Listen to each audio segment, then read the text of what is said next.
Let's wait for YouTube to give us a green light that the audio is good. I think we gained 2 subscribers yesterday. That's like that's so much in one day. Oh yeah, that's not too bad. Yeah. I guess like baby steps, we're Oh, for growing. sure. For such a tiny channel, like that's basically like almost that's 1.5% per day. 1.5% per day. That's a faster growth than any YouTuber. That's like super fast. No one has 1% per day. At 1% per day, like at the end of the year, I'll have like a trillion or something. Oh yeah, I don't know the statistics. I think there is like an equation. I think you can. There's like shortcuts to figuring out. I think every 70 periods you double or something. Oh okay. At 1% every 70 periods, like at 1%. Let me lower my at 1%. At 1%, let's say you get 1% population growth per year. So after 70 years, you've doubled the population. That's basically Well, equation. So at 1% interesting. per day, after 70 days, I double. So every 70 days, you double.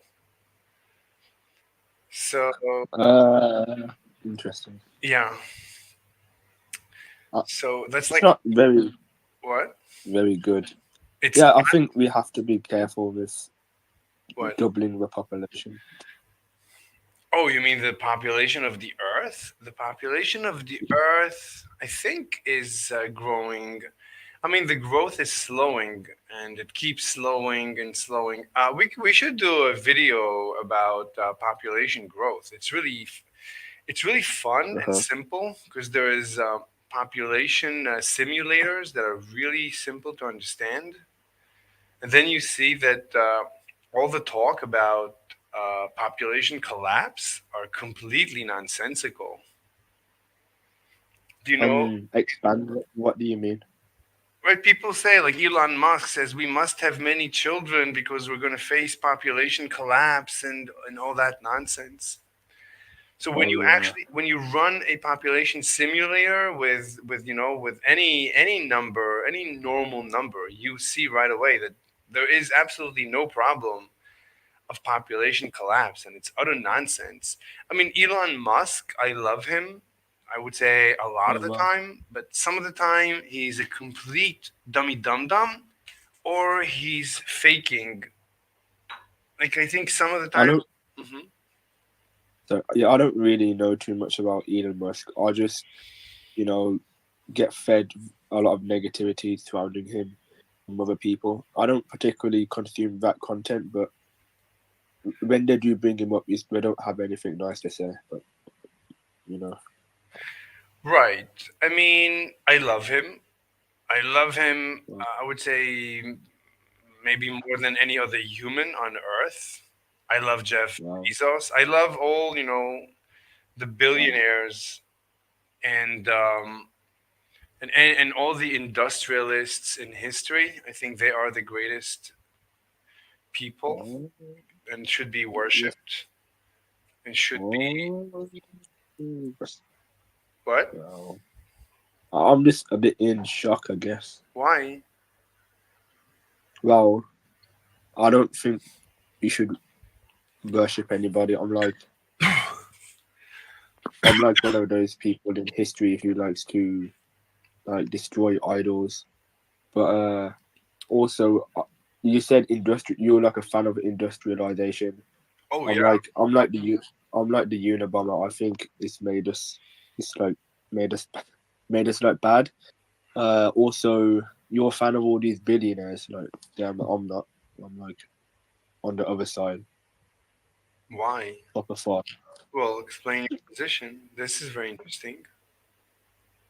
Yes, well, I just think that it's very immoral to become this successful off the backs of people who are going to suffer at the expense of your success.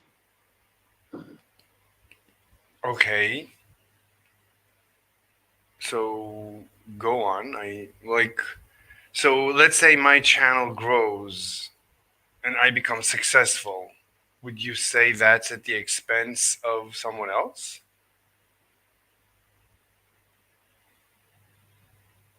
Uh, I don't know.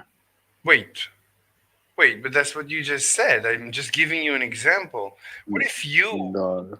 what if you create a channel and you become successful? Would you say that's immoral because that's at the expense of someone else? Who am I? Who is it? How am I being unjust with somebody in that sense? That's what you said. That's your theory. No, no, no. You're saying that it's at the expense of somebody else, I so thought you're making that claim. no, I I'm thought you like asking. wait, I thought you said it. Okay, let's start over. So you don't. So okay, I love billionaires. I love industrialists. I love Elon Musk and Jeff Bezos. And you're Uh huh. surprised. I think these Uh huh. people should be worshipped. I know they are currently hated. Your position is very popular. My position is, I think, very unpopular. I'm an extreme capitalist. I love Wow. money. I think money is the maybe the best invention humans ever came up with. Wow. I think gathering money, collecting money, getting a lot of money is the best thing a human can do for the universe, for themselves, for the universe. Wow. Mhm. There's like a lot to address, but what stuck out to me, I guess this is recency bias because this is the last thing you said. But you said it's the best invention. Money is the best thing we can do. Yeah. I'm like so far on the other end. I think, well, personally, the only thing I value is knowledge. I don't, you know, my name, Gnostic Judas. It's come from Gnostic. I don't know if you know about Gnosticism. It's like a. Mhm. Do you have a bit of an idea? Well, essentially, gnosis. That's what makes up the word. That means knowledge. It's ancient Greek. So it was like a school of Christianity.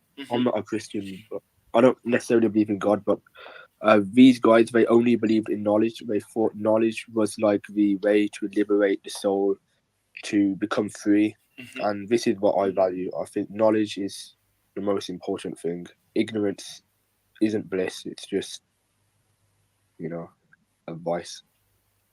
Mhm. So yeah, money. I think it's corrupting. It has like a very negativity attached to it, which clouds people's minds. It alienates people, makes people more lonely. Uh, okay, I said too much. Mhm. Interesting. Okay, so okay, so wait a minute. Let's talk about the invention of money. Do you realize why I would think that it's the greatest invention of all time of all creatures of the I wouldn't know. universe? I wouldn't. Do you know? No, I Mhm, no why. mhm. Have you ever heard of something called price theory? The theory of price? I probably have, but not by the term. Hmm. Okay, so if you go to university to study economics, Uh-huh. so the names of the courses are basically price theory 1, price theory 2, price theory 3. Economics is just price theory. That's all it is. It's the theory of price. You just study what price is. What is that thing? Incredibly enough, and it's all extremely mathematical. It's perfectly. It's I would say it's the most mathematical of all the sciences. It's basically mathematics. There's basically almost nothing else besides mathematics in price theory. Price theory is also called microeconomics. So the name of the first course would be Introduction to Microeconomics or Price Theory 1. Uh-huh. And so in price theory or in the science or in the mathematical field of economics, so we basically study, one of the things that we study is money. It's just one of the things that we study. We study preferences and we study production mathematically. We have production functions and preference functions. These are purely mathematical. And we use very advanced math, the most advanced math you could imagine, to analyze it, to understand the phenomenon that we call the economy. So you look at the economy and you look at it as a scientific phenomenon that you want to understand. And price theory is the theory to explain the natural phenomenon that we observe, known as the economy. And it's a scientific theory that is very rigorous, very mathematical, very beautiful, and extremely predictive. And because it is extremely predictive, it's extremely validated. So it's a very validated theory. So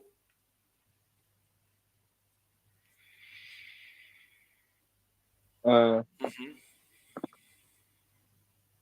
I'm not sure how to address what you're saying. If there's like a particular point, I should be addressing this.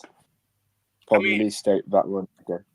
yeah, I mean, this is like just I guess this is it's like a mindset because people think that economics, most people by far, even most economists, don't value uh, the field of economics, the science of economics. They like most people. I'm probably the only person on this planet who keeps calling it the science of economics. No one calls it a science. No one. No one calls it a mathematical field. No one, as far as I know. Uh, Not even economists. okay. Look, how is that like relevant? Yeah. No, no, I'm just saying it's the mindset that I just want to.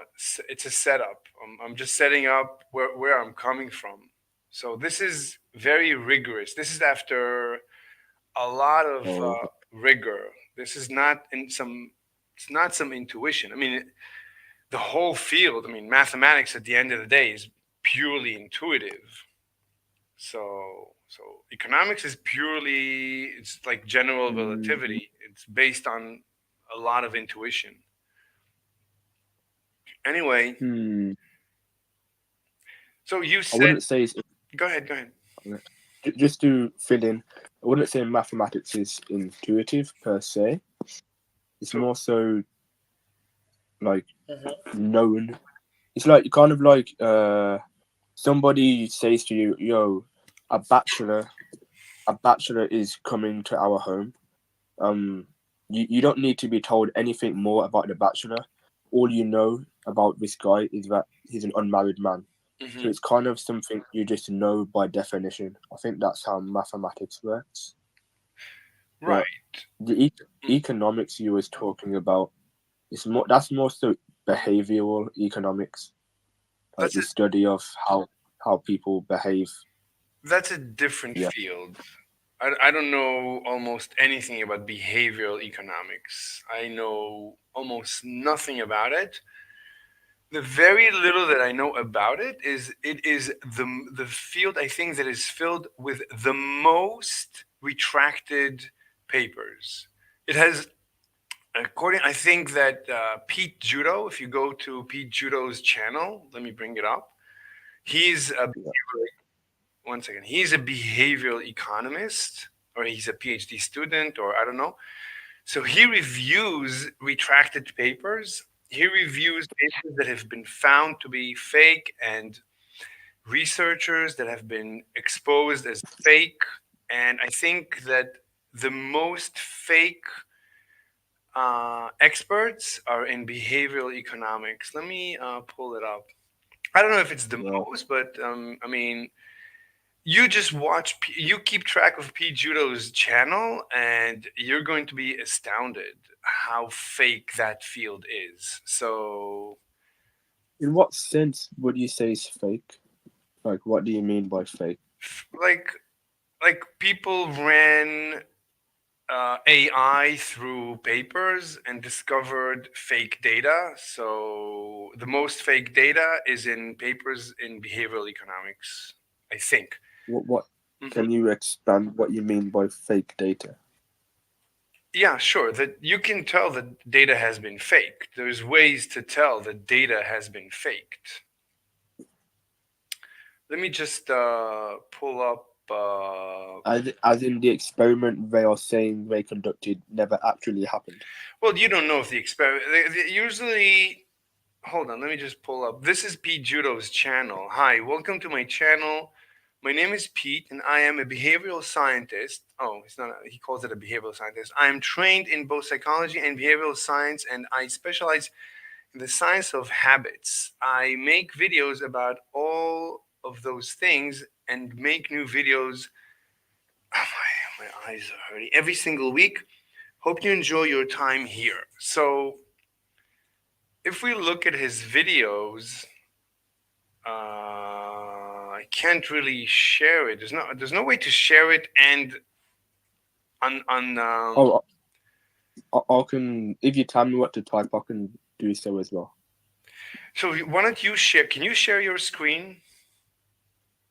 Well, I'll try. It's Cause not I'm on. it's not important. It's not important. I don't want to waste too much time. So I'll just read you some of the titles of his videos. So the last one is Purdue's Lies About Oxycodone Explained.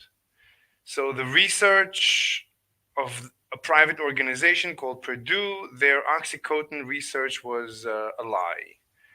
Before that, the previous video, Academia is Broken, Stanford Nobel Prize Scandal Explained. So there is a Nobel Prize laureate who's been exposed. So, yeah. So the title is Academia is Broken. Uh, Just off the list. what? Sorry, I didn't mean. I didn't mean to cut you off. You know what? I'll I just was about. I'll take a snapshot so that we can look at his titles together. One second. Let me get a snapshot. I would just say I haven't heard of him or watched his videos or content. Pete Judo. But Yeah, just right. I yeah, understand you. Here, let me paste. but just, I was gonna say just off of like the initial hmm like uh like briefly looking at his content, it seems like it's just about how corrupt the scientific uh like academia is, which Yeah, I already, which I kind of already was aware of, yeah. which was before I said in the original video that I'm pretty anti-science, but that I'm not. No, I'm not like literally. I'm not anti-science literally. hmm It's just I'm aware of how politics and economics and stuff has invaded the scientific field. So people aren't really as honest. They just want to make a quick buck off a paper they publish and stuff like that. Exactly. So right. So this behavior, for example, this behavior that you just said, like corruption. So corruption is mathematically explainable within the science of economics. So the science of economics has a subfield. It's called public choice. public choice theory. So public choice theory, it's a weird name, but basically it says that politicians, like public individuals, politicians, we can explain their behavior, and therefore we can explain politics using the tools, the mathematical tools of economics. So in public choice theory, we're easily able to make very accurate predictions about politics. So what people call political science, I don't know what that is, but if you really want to study the science of politics, that's actually public choice theory within the field of economics. So if you go to the Department of Economics in any university, there's probably going to be either one or a couple of professors that teach public Uh-huh. choice theory. And anyway, so right, I agree. And science, you could analyze science using also the tools of public choice theory. That there are incentives that even scientists are incentivized, and so you should expect corruption within science. There's no reason to expect no corruption in science. Science is no different than any other human endeavor. And wherever you have humans, humans are predicted very accurately by the science of economics. So, the science of psychology, I don't know what they study there, but if you want to study actually psychology at the deepest level, you would actually go back to public choice theory and economics in general. The science of economics and public choice theory specifically are the most accurate ways to study actual psychology, incredibly enough. Yeah, That's my opinion. it's kind of Hmm. similar to game theory, if you know what that is. Exactly, exactly. So game theory is a mathematical field that I use it. I use it all the time. It's very deep, it's very powerful.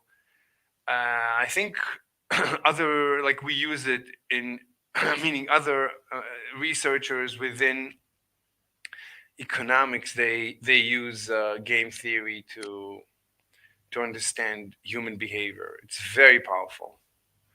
Anyways, Uh-huh. I'm just gonna read a couple of titles from Pete Judo. So, How to Catch a Bad Scientist, absolutely amazing. That Vaccine Autism Study Explained, absolutely fascinating. Cruel Science, Little Albert Experiment. I actually disagreed with him on this one, but that's fine. Academia's Secret Black Market Explained, absolutely fascinating. The $8 million medical trial is a joke. I don't remember watching it. This COVID researcher was hella sus. Plagiarism, brain ruined, I don't know, and peer review, whatever. Anyway, so Oh yeah, I know this guy, Phineas Gage. Yeah.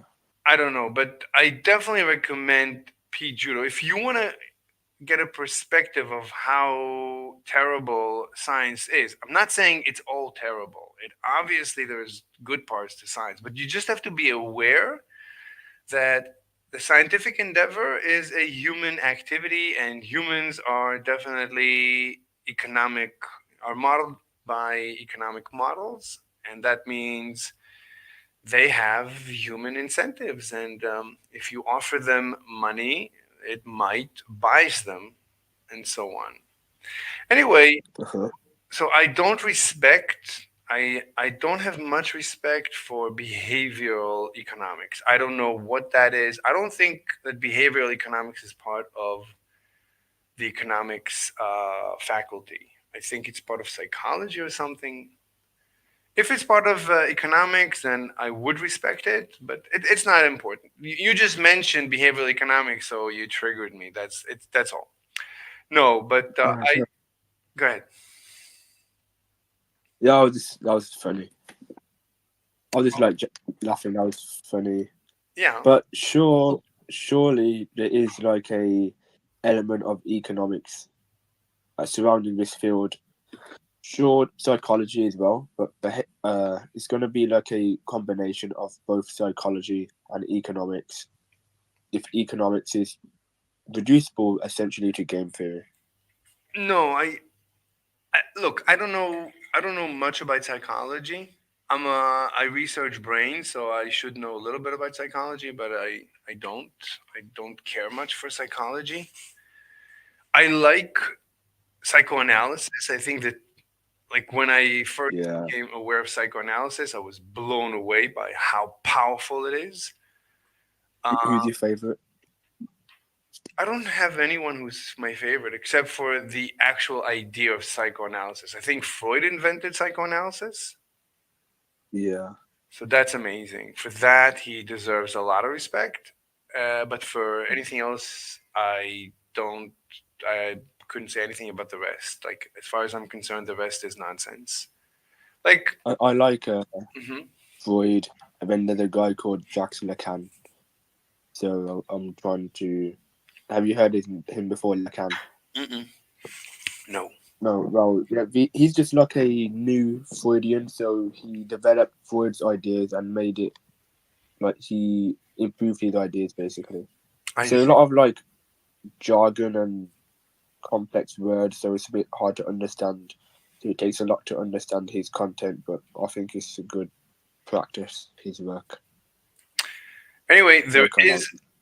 there is a behavioral. Yeah, it's called a behavioralist, like a behavioral psychologist. His name was, I think, Adler. Do you know Adler? I, yeah, his name sounds familiar, but Let I me don't think I've read let me look him Adler. up. Was an Austrian medical doctor. No, was an Australian medical doctor. Let me look up behavior. I think it's called personality. It's called person. I took a course called personalities. Personality. It's a course in psychology within the faculty. Oh, okay, yeah, So yeah, it's yeah, called yeah, theory of personality. So you study a bunch of I don't know, like experts in psychology. They came up with different personality types and stuff or approaches.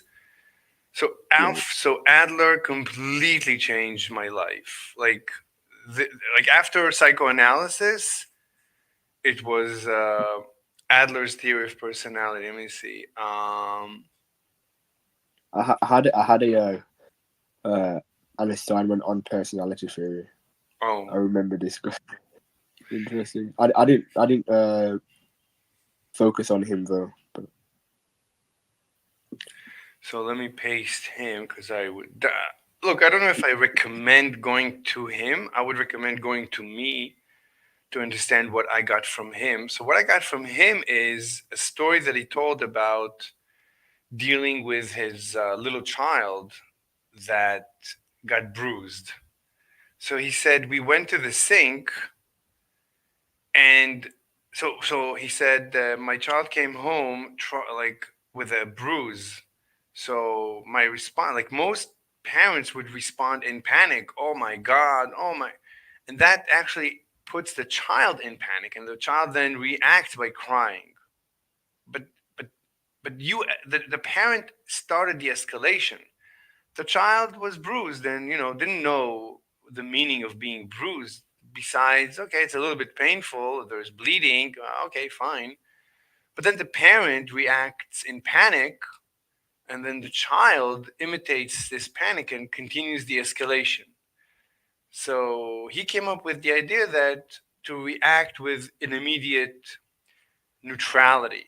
Like, so the child comes with a bruise, the reaction of the parent. So I said to my child, wow, that, like, the blood is so red. Let's go to the sink and wash it, and let's watch the blood and the water mix.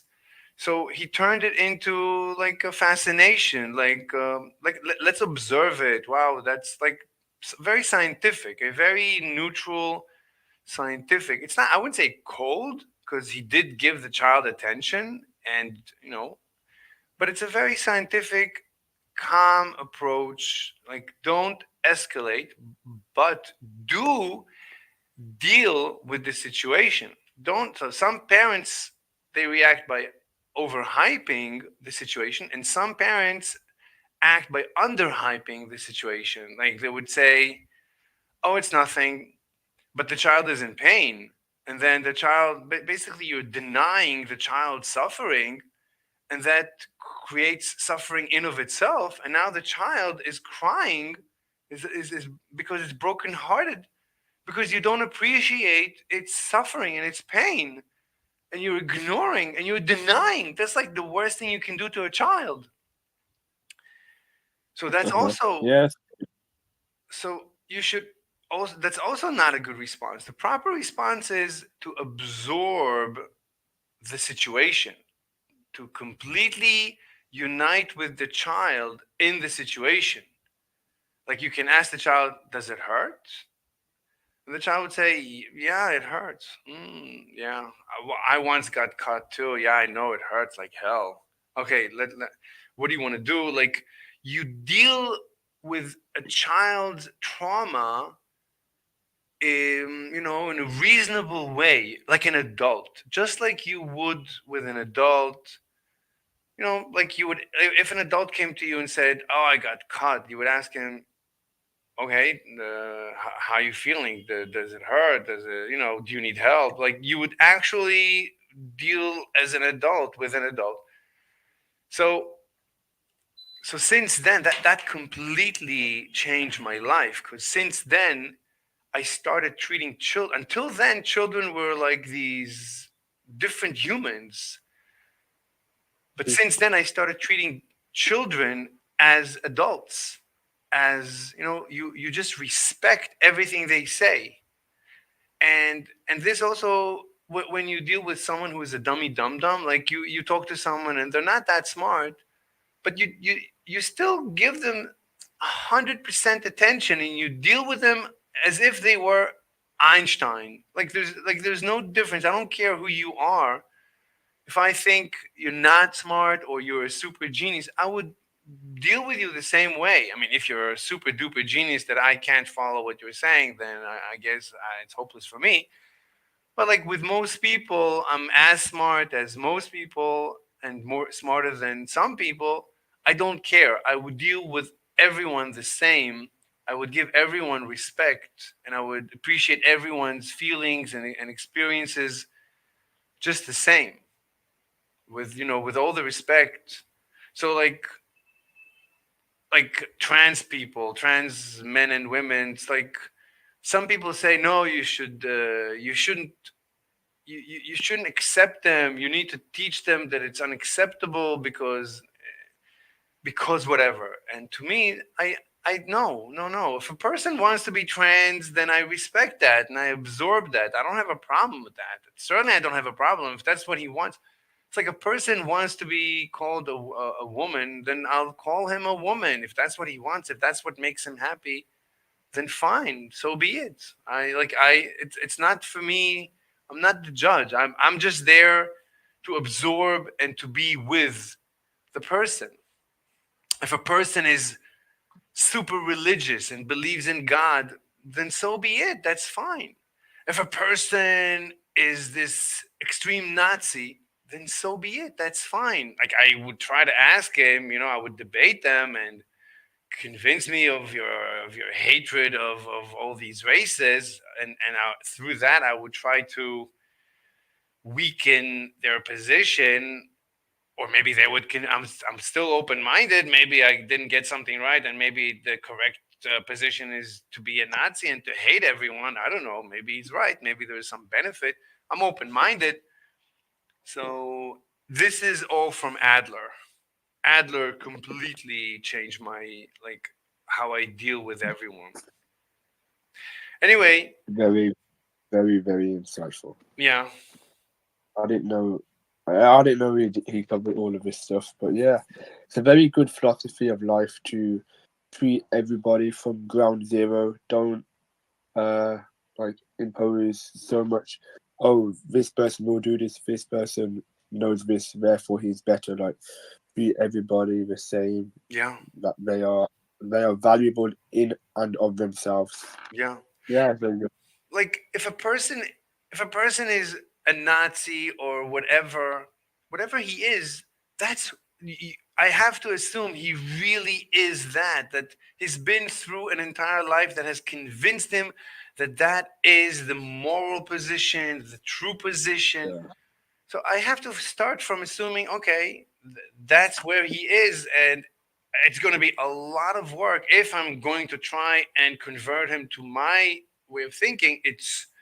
I don't need to get frustrated, or I should be aware that it's going to be a lot of work to change his mind, and I shouldn't get frustrated and flustered if I feel like I'm not getting anywhere. And like I had a discussion with I would say a neo-Nazi. I don't know what to call him. A couple of days ago, it's one of the videos that I was debating. I think debating a neo-Nazi. Let me look it up 1 second. My channel. yeah. I'll briefly was watching this. I haven't got halfway through yet, but was it the 3 hour video? I think it was It three might have hours. been. Uh, Yeah, uh, the guy he said he was like a proud racist. He had like an accent, so he was probably Russian or something. I'm not sure. He was like a fan of Putin as well. oh yeah, yeah. This guy. Putin, I think, is. It's an hour and a half. Is Putin a Okay. bad man? Does Biden want war? No, that's not the one. Maybe one. Are you sure? I don't know. I don't know because all my debates are intermingled with with calculus homework and with mathematics and black holes. So from the title, it's very difficult to know which video it is. Uh, You titled it "A Talk or a Debate with a Racist." really? Uh, It's debating a racist on Discord. 3 hours, 2 hours and 56 minutes. Let me look it up. Can you link it in the chat? Yeah, the the YouTube search is useless. Like YouTube is like search here, and I'm writing racist, and there's nothing racist. yeah.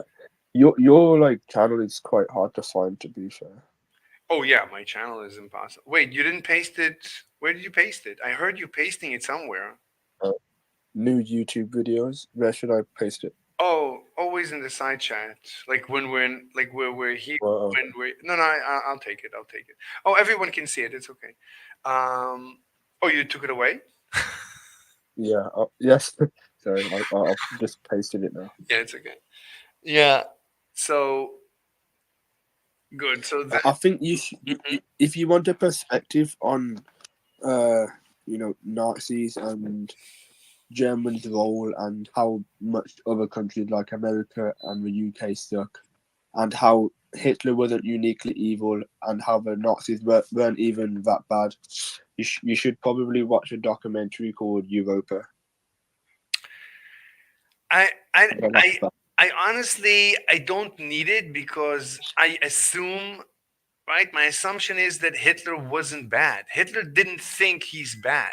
Hitler gave up his life for whatever he thought he was doing. He thought it's just the best thing ever. Otherwise, why would he risk his life? He knew that he's risking his life. He knew what he's doing. He knew where it might end him up. So he thought it's yeah. Hi- worthwhile. Hitler, like he wanted peace so many times, and Britain, they rejected peace treaties and stuff. I think he like wanted peace. He like wrote a letter like about 5 times, and they rejected it. Uh, he was provoked immensely by all these countries, and they was forcing him into the war. He didn't actually start the war. Other countries, they forced Germany to be in the war.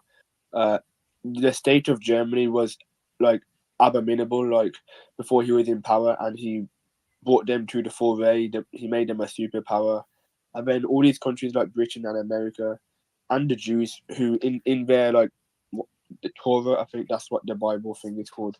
Like they're literally saying that Germans are like the evil and like these sons of devils. There's like so much about how Germany in that era wasn't even that bad. But, Right, the bad, good guys write the report. right. So we don't actually get taught about how bad Britain is in school. We just get fed this lie that, oh, Germany, they're just like sons of Satan. We didn't. It's not like, we didn't have a justification. It's just their evil incarnate. We didn't get taught about how bad America is. We just get fed this. Oh, Stalin, they're bad. Hitler's bad. Like, no, like caveat about why they did what they did at all. Very peculiar to me. Right. Right. So I used to be, I would say, exactly like you. Used to be my position, but over time I changed my position. So I still agree that the way people refer to World War II and Germany is very one-sided. I agree that it's not taught or it's not discussed. I don't care for school that much, but it's not discussed like it should be, like in a more objective way. But I would say, especially after seeing Putin and the way he is being more and more aggressive, I'm beginning to think more and more that that is basically what happened with Hitler. And Yeah. I want. Go ahead. Okay. So I'm very uneducated and ignorant about Putin. I don't research or read what he does, but I'm inclined to think that even though I don't really like humans in general, I'm inclined to think that people have a reason to do what they do. So as far as Putin goes, there's definitely going to be reasons which ground what he's doing. Definitely going to be stuff which aren't reported because you know how the news are corrupt and they only report stuff to get money because it's a business. So there's definitely stuff which we don't know about, which is why I'm very skeptical, I guess agnostic about how bad he truly is and stuff like that. You can also talk about like his psychological state and certain people they will react differently given certain conditions and stuff like that. So yeah, also when you put somebody in power, a country as big as Russia as well, and you're provoked and all of that, you have to ask what would you do in that situation? Would you keel over and like, show your tummy? Like, would you get violent like for your people? Like, there's all these questions. hmm So So when Putin first invaded Ukraine, I was extremely pro Putin. I was definitely on his side, and I would have said exactly what you're saying now, even more extremely pro Putin and anti West. I used to be very anti the West and very pro Putin. But over time, I have become more and more convinced that Putin is extremely dangerous for the world, and is if you can have if you define, I don't want to use the word evil, that's not a good idea because that alienates Yeah. and it doesn't promote the conversation, but he's just extremely dangerous for everyone including himself. He is, I think, very similar to Hitler. And so after seeing Putin, I'm beginning to realize that this is way too similar to what I know happened with Hitler. Now, I wasn't there when Hitler supposedly invaded Poland, which I think is the beginning of the war. So, Hitler, as far as I know, oh, we have a guest. Oh, ex Caracallas. Ex Caracalla, what's up? Can you talk? Wondering what you guys are talking about. Right now, Putin compared to Hitler, like we started with we want to get back at the end of this conversation. We're taking detours. We want to get back ultimately to why money is the best thing from from any point of view, from scientific. I was gonna say there's actually a bit of a grey area regarding Germany and the invasion of Poland. Some historians want to say that Poland provoked Germany and actually attacked Germany first. Right. So I'm saying I wasn't there. I don't know. I heard that Hitler pretended that that is what happened. I think Hitler fired. I don't know how he maybe attacked Germany in order, like a a black ops operation. You know that Hitler was himself a black op project, right? You know how Hitler. I mean, he writes this in Mein Kampf. He explains how he became the leader of the party. Do you know the story? Yeah, I'm trying to buy the book, but Okay, yeah, it's a good. Mein Kampf is definitely Terribly written. terrible. Yeah, it's very difficult. Some of it is very difficult to understand, but I read through a lot of it, and it's very insightful. I think it should be required reading for anyone. Maybe sections of it. Yeah, sections of it are really very good. I mean, the way he talks about his history teacher when he was a child, that's amazing. uh, I mean, he gave me, from Hitler, I learned to appreciate the power of teaching. And I mean, he really appreciated and loved his history teacher, which is, I think that had a profound influence on him. And Hitler was a war hero. I think he got twice the Purple Heart. I mean, he was really amazing. I mean, we cannot take that away from there's certain things we should not take away from him. I mean, Hitler sure was one of the greatest leaders of all time. I think that's indisputable if you're looking at it objectively. Sure, look at all of his bad stuff, but he did bring Germany. Like, look at them before him in power, and then don't look at like his war antics and so-called war crimes, whatever that is. Just look at how he revolutionized Germany from like poverty, like economic unrest, and then he brought them to like a superpower. I think that's very commendable. You're not allowed to say that, but I think it is, in my opinion. I don't really I, care too much about detractors. I used to think that since I was a Uh, child. I mean, everyone knows that Germany went from an underdog into a superpower in a very short period of time, which is you naturally would attribute it to Hitler. Um, that's what I used to think my entire life, but then I started studying economics. And when you run an economic analysis, it's actually the opposite, incredibly enough, that it sounds bizarre. You have to you can't just say that that he's the greatest leader for that reason without a rigorous economic analysis. And for that, you need to study at least a little bit of economics. You need to do a scientific analysis. So, from the little economic analysis that I've seen, he was a disaster because he was a socialist.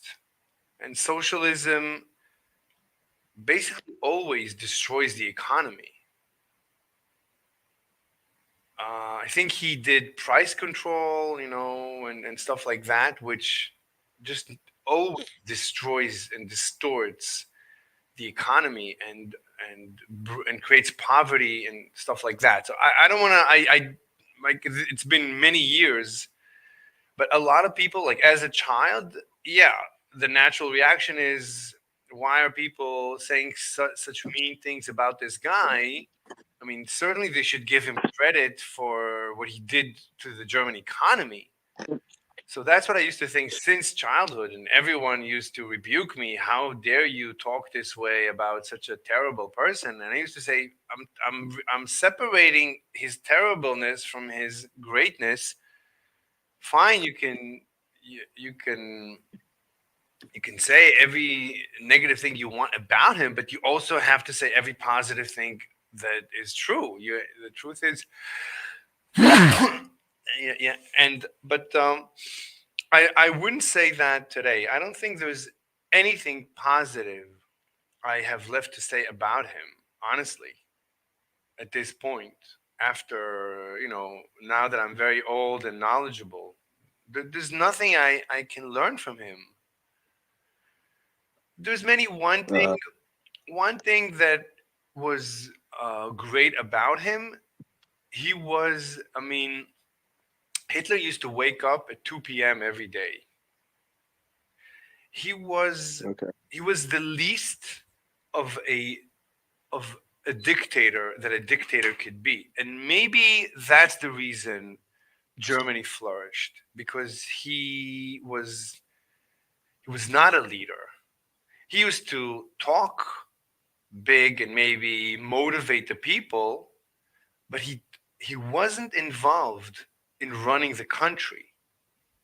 He was fairly uninvolved. And I think in general, so in economics, we when we study economics, we very quickly realize that the greater the freedom, the more freedom of markets that you have, the more prosperity you're going to get. So I don't know, maybe that's the reason that Germany seemed to have prospered. I don't know. Anyway, so the way he ran Germany was he basically didn't. He did very little to run Germany. So maybe that was the secret of his success. So maybe that was his greatness, which I don't know. I mean, I think he was on drugs a lot of the time. We see videos where he's on drugs, where What? he's. Go ahead. Oh yeah, I wasn't aware. That was quite funny. That he's on drugs. That was just a little quip from my end. I didn't know about this. Yeah, But there's. surely that's not an issue, right? If people like Jesus Christ and all those prophets back in ancient Greece and Rome, they was all on drugs as well, and they all were like the most smartest people alive, I don't. essentially. I don't appreciate Jesus. I again, Why? I read the New Testament. I read some of the what do you call each one of the books? The disciple. Book of What do you call it? what do you mean, like Book of John and stuff like that? The thing according to Mark. This according Gospel of, the what? oh, I was correcting myself. I meant the Gospel of The John. gospel. The gospel? Is it Yeah. called the gospel? Anyway, so from reading that, I mean, Jesus was a communist. He didn't appreciate money, and Okay. so that's terrible. He didn't I, appreciate I what? strongly disagree.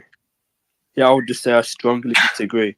I also don't think Jesus said anything wrong as well. I think he's probably the one of the smartest people alive. Right? That's like undeniable to me. Okay, I mean, you could say. Like Hmm. he doesn't value money. Like I don't see what the issue with that is. I mean, we come alive without choice. Nobody chooses to be a prisoner of this world, and then what happens is we are held captive, and we are given an ultimatum. If you don't work in jobs like 5 days a week just so you can barely survive off of scraps, because obviously you have to pay tax and give all your money and earnings to things just to survive, just to buy water and food, just to stay alive. If you don't do all of this slavery stuff, then you have to commit suicide, and then that's going to be a problem for your families and stuff like that. So it seems like this green paper is like this thing, this property, which just dictates everybody's lives, and it seems like we've lost honor. It seems like we've lost grace, virtue, because we only care about green paper to control people's lives and keep them a prisoner of this jail. Go ahead. I don't think anyone is a prisoner of this jail. I mean, everyone is welcome to leave. No one is holding anyone a prisoner. Why do you? I mean, like in North Korea, maybe you're a prisoner, you can't leave. But even in North Korea, you can kill yourself. No one is stopping you from killing yourself. yeah, but killing yourself, that's like a really, really bad and very oppressive or coercive ultimatum, right? No, you're saying you're a prisoner of this world. I don't think anyone is a prisoner of this world. Everyone can leave at any time. No one is holding anyone back. You're welcome to leave. Like most of the time, you're all alone. You can just walk off some roof and done. So no one does that. So why do you say people are prisoners of this world?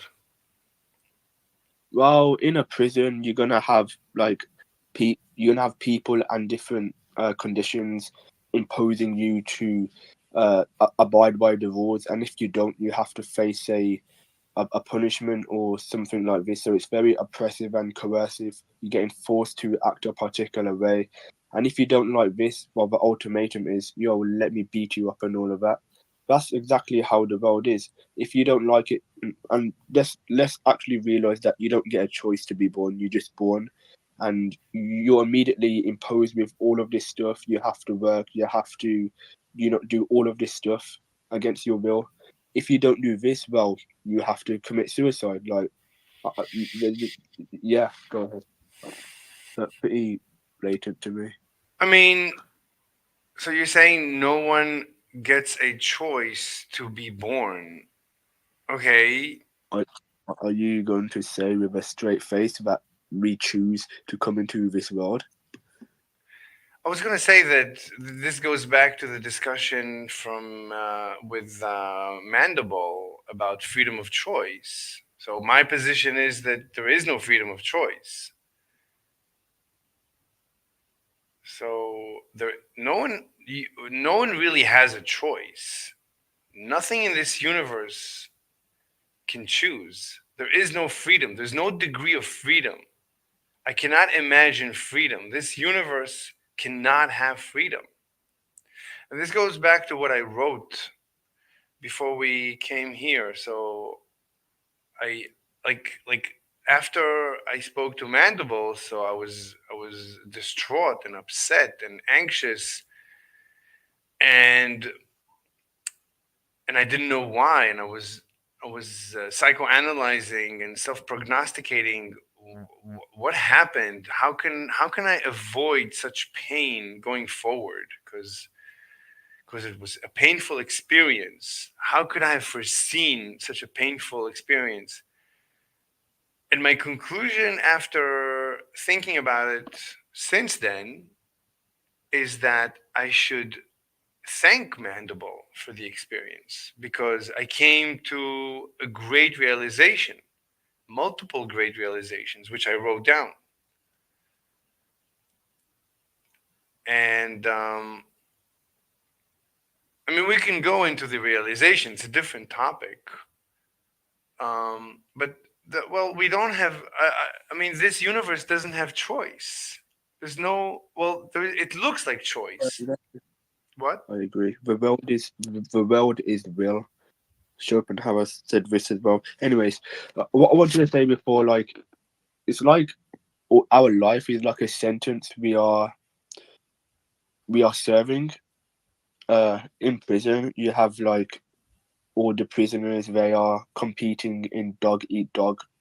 In like a continual battle for dominance, or to be like the ringleader or the person at the top of the food chain. So what that ensues is that you're gonna be being unjust and being immoral to your fellow men, just so that you can, laugh at them while you're at the top of the castle.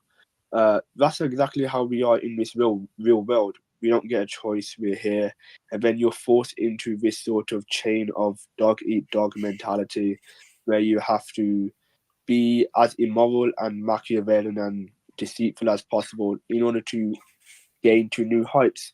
And you have to like curb your clout. You have to put aside your morals just to make a good living. I mean, even the money you earn, how happy can you really be that you are a good person when there's people in like I don't know, Ukraine, uh, Palestine, Africa. There's different parts of the world where people are in like demonstrable suffering, uh, and we can help them, we can donate, but we don't, because at the end of the day, with all the suffering we have in work, we need to like put our feet up and have a rest. Because if we don't have a rest, then we're going to commit emotional turmoil. We're going to be like in more pain. So we're choosing not to donate because we need ourselves to take a rest and relax and stuff like that. But we also know that we could be helping these people, and that's very painful to know that uh, part of the suffering of these people in these unfortunate countries is partly our fault as well. You see, there's just nothing. Hmm. It's very easy to just to like tear down how bad everything actually is when you look at it without a veil of ignorance. Hmm. Okay, first I want to start a whiteboard just Okay. to, what do you call it when you just scribble, just to scribble as we talk, so that there's for no I don't know if it's a good idea. I want to try it. Like, I want to be able to just draw stuff nonsensically as we speak, as we talk. I want to try it, see if it, see what it does. Anyway, um, um, okay, you said a lot of Yeah. things. Sorry. No, no, no. No, it's good. It's good. I mean, it's good that you're putting it on paper, and or you're recording it so that everyone will hear it, and we'll try and dissect it slowly. But I think we need to dissect it slowly together, because I basically, I don't want to say I disagree with literally every word you said, because that's, I mean, it's deeper than that. It's there's so much depth to everything you said, and the correct view is so beautiful.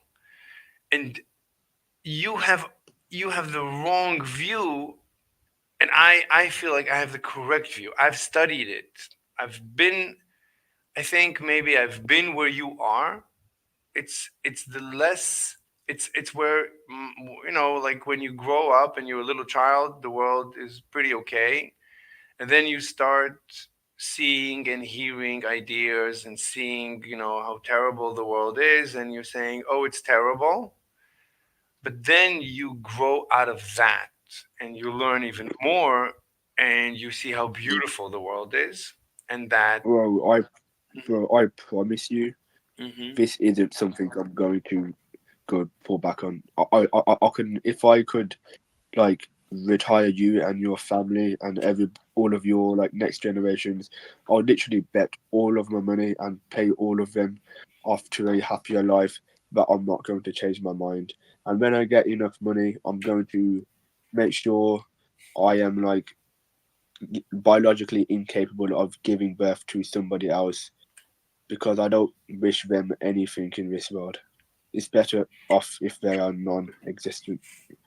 I'm like so sure of this that, but it's like once you know how bad everything is, there's no going back.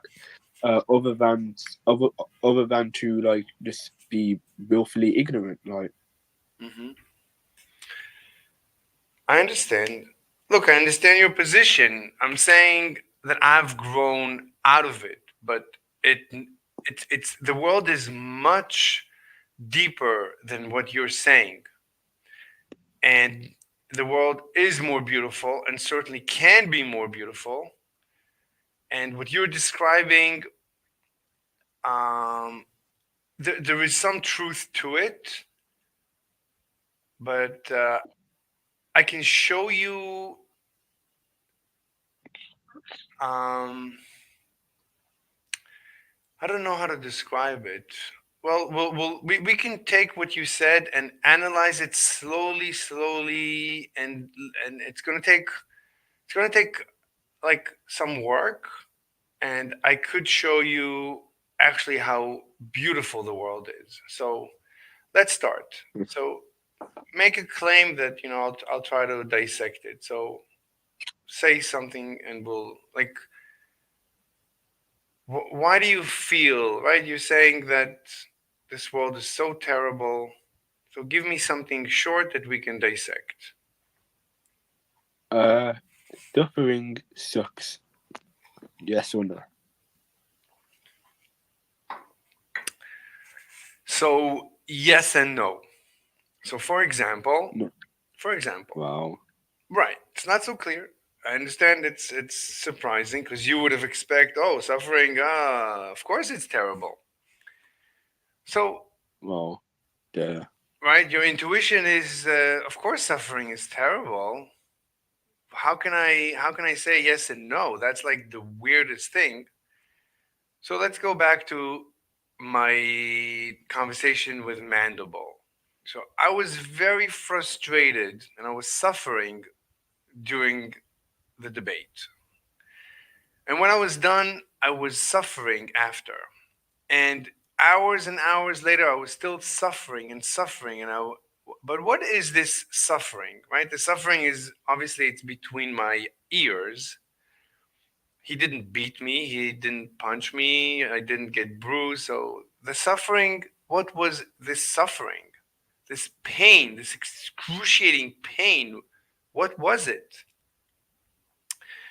So the way my brain works is when something bothers me, I just can't stop thinking about it. And when I think about things, I, I don't know how my brain works, but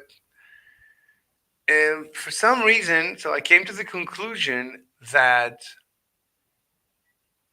the reason for the suffering is that I didn't understand. I didn't understand something, and he walked right through that lack of understanding that I had. And this lack of understanding is so deep, so incredibly deep, so powerful that he actually walked through a hole in my in proposition 90. So proposition 90 is incomplete. That's what he walked right through. That's why he was able to penetrate all my defenses. So uh, here's proposition 9. I'm not going to go into that now because I don't want to divert from the conversation. But there is a hole in proposition 90. Like I thought proposition 90 will save me from any futile debate, but he was able to walk right through it. So the reason he was able to walk right through it is because all I'm saying here is that I demand a scientific theory. A proposition must be a scientific theory. Right? Does it say it here? If a proposition is not scientific, then it is invalid. Unscientific is not part of reality. If we cannot perceive it, then it is not real by definition, except for this proposition. This is allowed because of the. I didn't even say here. So proposition 90 is completely incomplete because I don't demand. Let's fix it right now. First of all, I'm not demanding that the proposition be a scientific theory. That's a problem. Proposition. What do you mean valid? What do I mean by invalid? Yeah, because when I think of invalid, I'm thinking of arguments. It's the property of arguments if they're valid. Minotaur's asymmetry argument. Article. Talk. Oh my god. Read. Yes. That's so funny. That's like, Who is yeah, I know. That's, is that Alexa? oh, yeah, it was reading off like the website I'm on. So you said you was going to get the whiteboard to analyze what I'm saying. So I just have basically what I want to say in front of me, but No, you the just read it out. whiteboard.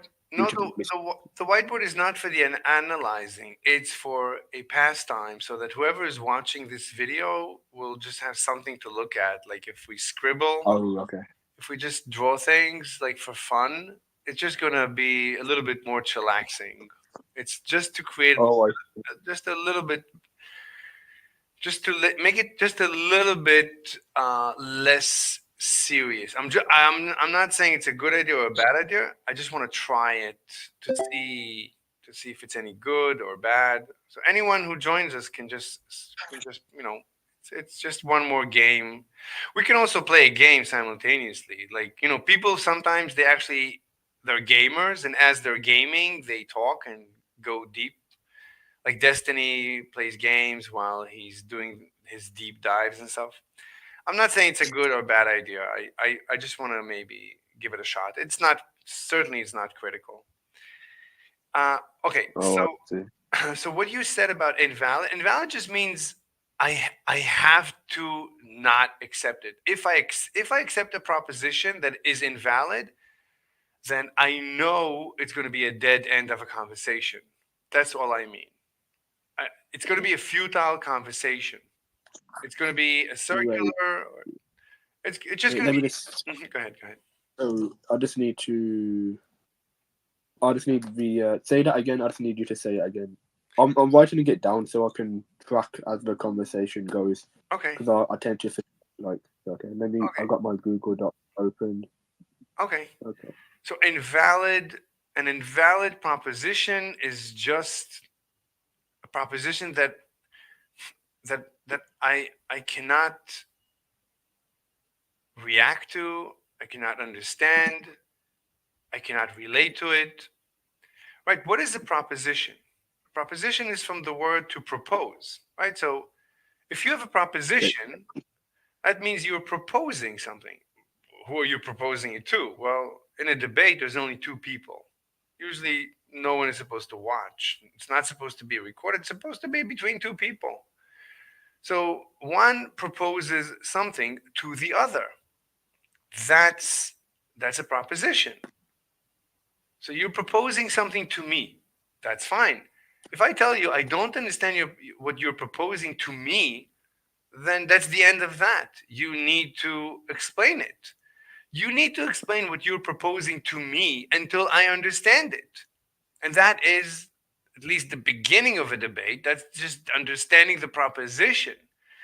So if your proposition, you're saying it cannot be understood, if that is part of the proposition, that your proposition is not understandable, then what are you telling me? You're telling me you're proposing something to me that I cannot understand?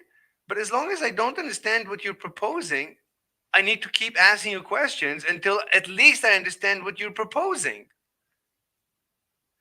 And Okay. so I already Just go ahead, go ahead. just to water it down. Yeah. Would it would and if I'm representing this incorrectly, feel free just to fill in what I'm getting wrong. Hmm. So by an invalid proposition, what you mean is well, my understanding of a proposition, sure you propose it, but I just thought it's just a statement, something which can be true or false. I don't know what that. I don't. Jack is But how? like How the cat is on the mat. That can be true, but how? Fine. but I don't know if it. I don't know. I need to know. Part of the right a proposition. So I already said a proposition must be a scientific theory. So okay, the cat is on the presumably, mat. If you say the cat is on the mat, yeah, that sounds like a scientific theory. You're theorizing that the cat is on the mat. That's fine. We can test it. It's testable. mhm, Right? A cat is right. We can test if there is a cat, if the cat is on the mat. Your proposition is the cat is on the mat. Let's test it. That's fine. So I would classify that as a scientific theory. As a simple, it's not really a theory because a theory, right? The way I analyze. Oh my God! Shut up, Siri. So the the way the way I view what a debate is, meaning I would not enter a debate unless the following is true. So a debate must begin with a scientific theory, but that cannot be the beginning. The beginning must be we noticed a phenomenon that we cannot understand. Let's write that down. you know, proposition? Is this just a scientific statement then? Well, hold on. Let me first write it down. Then you make then you say that. I wasn't listening. So debate must start with we noticed how do you spell phenomenon? Phenomenon.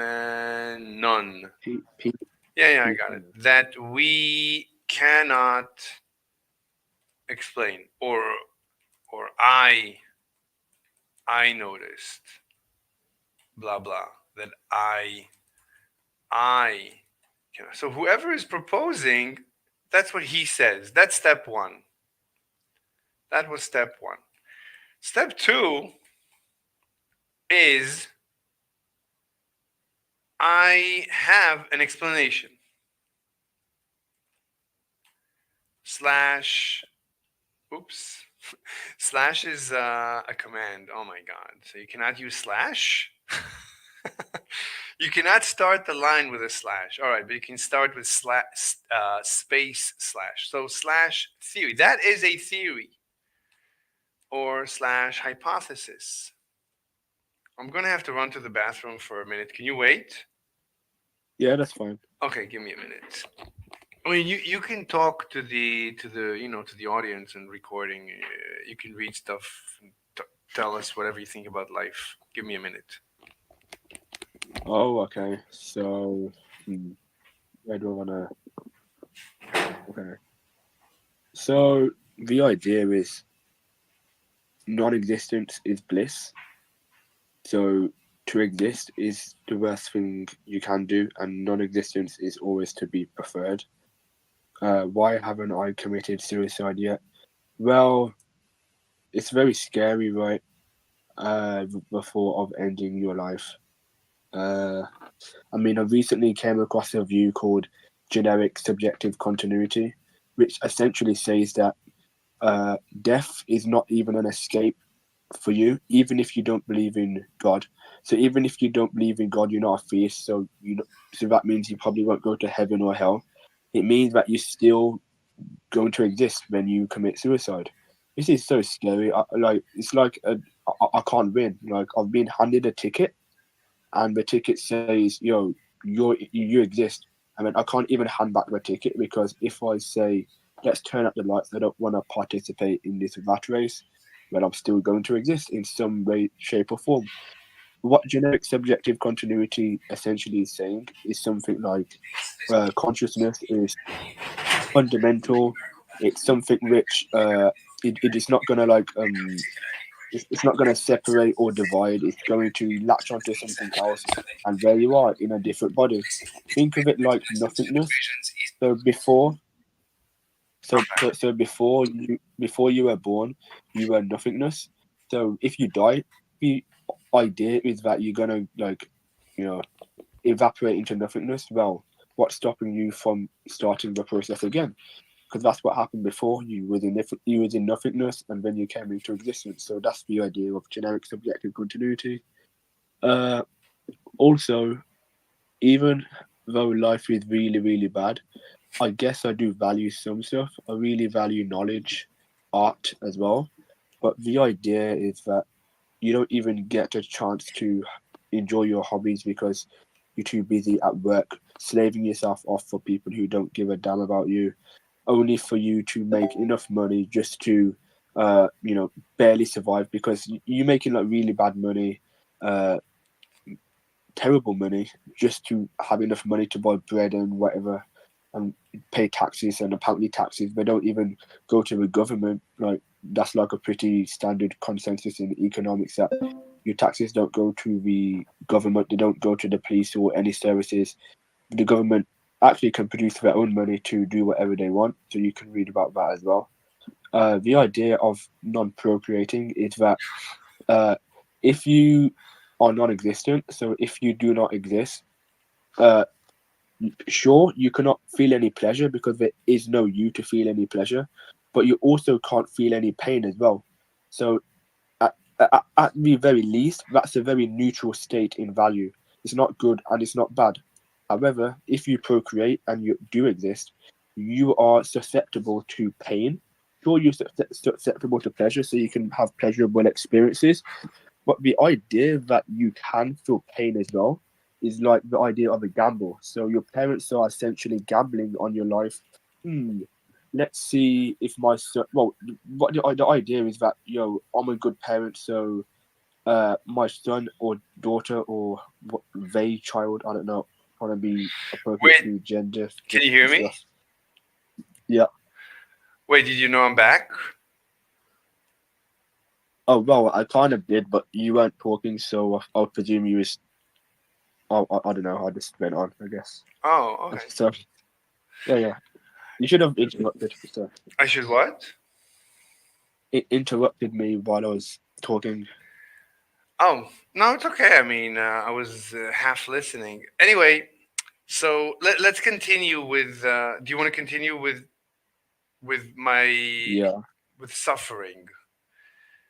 So Uh huh. anyway, what I'm about actually to say is that that the suffering, it was in my mind, obviously, and it was excruciating, but it forced my brain to rethink my most fundamental proposition. What is a proposition? What can I accept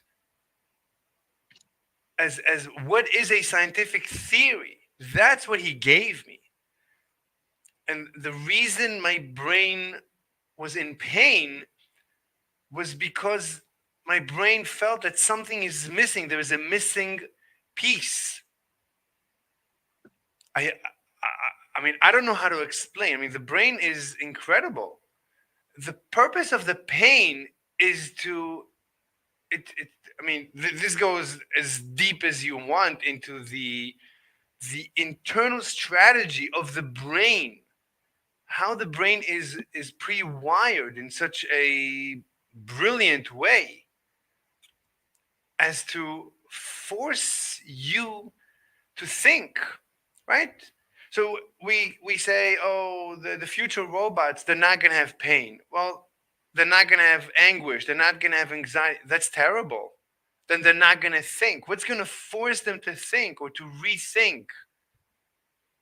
So of course we need to figure out how to build into their brains, into their minds, this feature. This feature is so potent. This is Darwin's evolution did this to our brain. This is so important.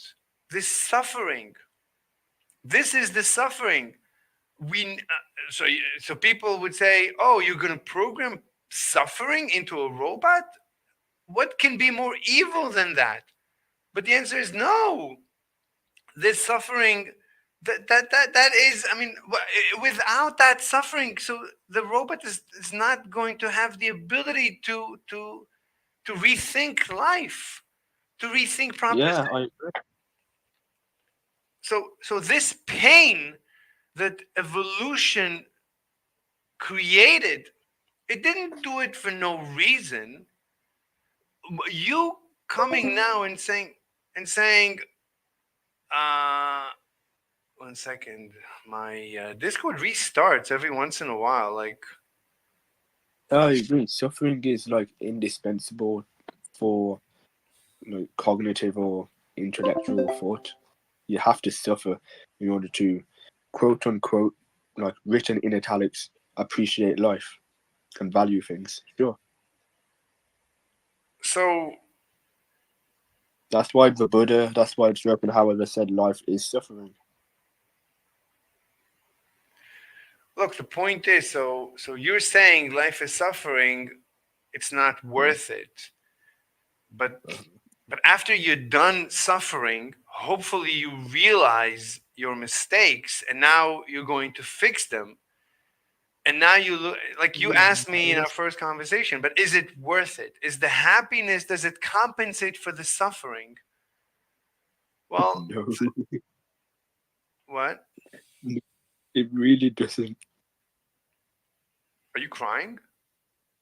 No, I'm just like, you know how people are like so convinced that their side is correct. I'm really convinced my side's correct. So when you're like denying or skeptical over this, which I consider to be like a truism, like just obviously true, it's like reducing me to a bit of a, I guess it's a bit of an arrogant little giggle. I guess it's just like that. Okay, I thought you were crying. So as long No, as no, no. as long as you're I'm, happy, yeah, I was like, I thought you're suffering. You're suffering so great that I'm reminding you of how suffering you are, and you're crying. So as long as we're not there, okay. So no, but the point is, this is so deep that you asked me now. Was this suffering that I went through since the beginning of mandible interacting with us, is it worth it? And my answer is, of course it's worth it. With hindsight, I would have paid mandible for the suffering, for the anguish, for the anxiety that he brought into my life for that short period, because it forced me to rethink and to think deeper into so much. I see now. I wrote it in the text before we went online. That's the problem with academia. That the academic establishment, the scientific establishment, is detached from normal people. They have the scientific process, they have their peer review, but we normal humans, we have nothing to do with this peer review. We don't usually you can't even read peer reviewed articles because they're behind paywalls. So and basically it's only, if you're part of an academic institution, you have access to these things, because sometimes it's really expensive stuff. Like a book can sometimes an academic book can cost $1,000. yeah. So, and certainly if you want to read many, you want to skim through many articles, what are you going to do? Each one costs like $35 or But, something. You can but spend. the idea is that knowledge isn't valuable in itself anymore. Now it's just content. No. What I'm saying is, why is academia, why is science, I look at science and I'm so disrespectful of it. It's in such bad shape. Even scientists like that I appreciate relatively to the rest, like Sabine Hossenfelder. So even she left academia. She's no longer a practicing academic. She has a YouTube channel with a million plus subscribers. She's a full-time YouTuber. She's just a YouTube creator now. So she left academia, and she has videos about why she left academia and how terrible is academia. So it's not just me saying it, it's people from inside academia, they're complaining. So Let's just circle back yes. to your debate with what was his name? Mandible. Mandible. Okay, so I don't want to reduce the spirit of what you're saying to this particular situation. I just want to address uncompensated sufferings in general. So, unless you don't know what that means, that's just No, I suffering understand. or suffering, pain, anguish, which hasn't been overdone by the good. So, I think it's an undeniable starting point that it's wrong to uh, uh, it's wrong to create like a situation where somebody is being harmed without it being compensated for. So without there being good done to them, which like kicks out the suffering and makes the suffering reasonable or But worth it. okay, let me ask you. Do you think Mandible wanted me to suffer? But yes or no? But that was like a question. Wait, you asked me a Like question? yeah, I should have been more clear. So is it wrong? Well, I kind of stated it, so I guess yeah. Okay. So is it wrong to create a condition where somebody is suffering, where the suffering is not compensated for? Well, you So it's kind of like they're just suffering, but there's no good done to them, which kicks out or overturns the bad which was done to them. So they're just suffering for no reason, basically. well, I mean, as we know Could you by repeat now, that? Wait, what? wait, wait. Could you repeat that? Yeah, is it wrong to create a condition for somebody where the suffering they are experiencing is not overturned or overdone by the good? So basically, is it wrong for someone to suffer for no reason? I mean, Like they don't gain any knowledge, they don't learn, they don't so they're like an experience idiot. better pleasures. Sorry. So they're like an idiot. There was this guy on death row. He had an IQ of like 25, and they Wow. falsely imprisoned Oh. him for a murder he didn't do, and Uh-huh. they just killed a guy. Uh-huh. And yeah, sometimes life is like that. Uh-huh. Yeah, think about the anguish, punishment, torture this person went through prior to even ending his sentence by, dying. Think about all of that. He wasn't compensated for, was he? Is that good? Well, he seemed happy when he died. He was playing with a bunch of trains. He seemed happy. He didn't care. Well, presumably his IQ is 25. Presumably he doesn't have the intellectual capacity to realize just how bad his situation is. False class consciousness. But Wait, yeah, Yeah, but he doesn't care. it's look, it's he isn't here. 1 second. It's a very specific case. Look, your proposition, Judas, your proposition needs to be scientific. So any question you ask must be scientific. If your question is unscientific, I don't know what to do with it. So we need to restructure your question. You need to restructure your question in order for you to understand your question in a scientific way, scientifically. Scientific as the scientific method, as in we observe X. From X we can predict why X happened and Scientific, Y happened times. scientific, So we should do X. Is that what you mean? scientific means you observe a phenomenon and you're curious what's causing the phenomenon. You would like to come up with an explanation to the phenomenon. So you're proposing an explanation to the phenomenon. This explanation is scientific. It is simple. It's a simple mechanical model of the phenomenon that you noticed.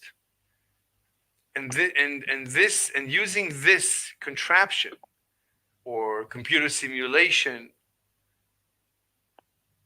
or mathematical model, you're able to make predictions about the future of the phenomenon that you noticed. And then you're able to devise an experiment that we can conduct, that anyone can conduct, in order to validate your explanation. And then anyone conducts this experiment, and anyone looks at the data, and anyone compares the data to the expected predicted result. And anyone now can validate or invalidate your explanation. That's it. That's all we can do. Anything else is nonsense. Anything else I have nothing to say about. Okay. Try This as I might. There's nothing I can say about anything else. well, presumably you're gonna take different sentences and different activities in life to be meaningful, even though it's not scientific. Give me an example. Look at the words we're talking about right now. They aren't scientific. You can't measure it under a microscope, or I don't know what you guys use, nanoscopes, or whatever. Wait, look You at the, can't conduct the scientific method on the words I'm speaking. Yet it seems like probably like on a probabilistic scale, if you're able to hold a conversation and dialogue, it seems like you're understanding what I'm saying. So so we can, I would say we can definitely measure this conversation and every word. We can, there's multiple ways I can propose to conduct an experiment. First we would need to come up with a theory to explain this phenomenon, which is this conversation. And but would you say this conversation is an unexplained phenomenon? You have to start with you noticed an unexplained phenomenon. Would you say this conversation? Yeah, Excuse me. yeah. You got what was the question? Would you say that this conversation is an unexplained phenomenon that you noticed? Unexplained phenomenon, but I'm not sure what this means. That's the first step of the scientific method. So every proposition that you make has to start with, you can read it on the side chat. That's what we started writing. Every Uh-huh. scientific, right, debate must start with, we noticed a phenomenon that we cannot explain, or I noticed that I cannot explain. Step two, I have an explanation slash theory slash hypothesis. So every debate must begin, every proposition must begin with these words. So if you want to talk about this conversation scientifically, you must start with, I noticed that people have conversations, or I noticed that we are having a conversation and I cannot explain it. I noticed that people have conversations. That's a phenomenon that I noticed and I cannot explain it. Let me now propose a theory to explain this phenomenon that I have observed. But would you say that people having conversations is a phenomenon that we cannot explain? Of course, I mean there's literally like in academia studies of epistemology, semiotics, philosophy of language, and there's no consensus on what meaning actually is. Like philosophers, people who study this more than us, they don't know what meaning actually is, like No, no, the no. nature of how it actually I works. didn't say meaning. Okay, I am. I noticed all humans have conversations, right? We right now having a conversation on YouTube right now. There's probably another 1,000 at least, I would say, people having a conversation very similar to ours. Not the topic, but people have, right? Multiple people are joined in a YouTube channel which is live and recorded, and they talk about different things. People have conversations, but not even that. People have conversations offline in real life. Children have conversations. Adults have conversations. Children and adults have conversations. Adults and pets have conversations. Pets have conversations. Parrots have conversations. So there is a natural phenomenon that we have observed that we call conversations, and we cannot explain it. Would you say it's a phenomenon that we cannot explain? That people Yep. have. Wait, yes? Yeah, I don't think you can explain how there is meaning at all. I did. That's not it. Look, it's a scientific phenomenon. In order to explain a scientific phenomenon, it has to be a mechanical explanation. The mechanical explanation would be, for example, like, let's say, what would be a good explanation? Well, humans have brains, and humans have a mouth and lungs and a vocal cord, and humans can make noises which and humans can sound words, and humans can define words, and humans can invent languages, and languages have evolved, and side by side with the evolution of humans there evolved languages, and humans right? We can come up with an explanation to how this phenomenon, what causes this phenomenon. We can peel Oh, okay. we can peel, Understood. what I'm saying, what I'm looking Oh, for is, just let me finish. We can peel one yeah. layer of reality and just say what causes this phenomenon. It's just one layer. I think in science we just need one layer. Let's peel one layer and say, well, this causes that. And that's the explanation. That's the definition of an explanation. A scientific explanation is just the cause. It's just one layer. You don't have to go deeper than one layer in order to have a valid scientific theory. That's all I'm saying. So, Well, so yeah, go ahead. intuitively, it seems that you can come up with a scientific explanation for anything you observe. If that's all you're saying, if that's what it's reducible to, then let's just try and formulate what I'm saying scientifically. And Wait, please excuse me 1 second. I need to text someone. okay. When am I leaving? Hmm. All right. Done. Okay. I'm sorry. Could you please repeat? Well, I would say intuitively, it seems any observation of a phenomenon, I guess that's just an observation, can be explained scientifically.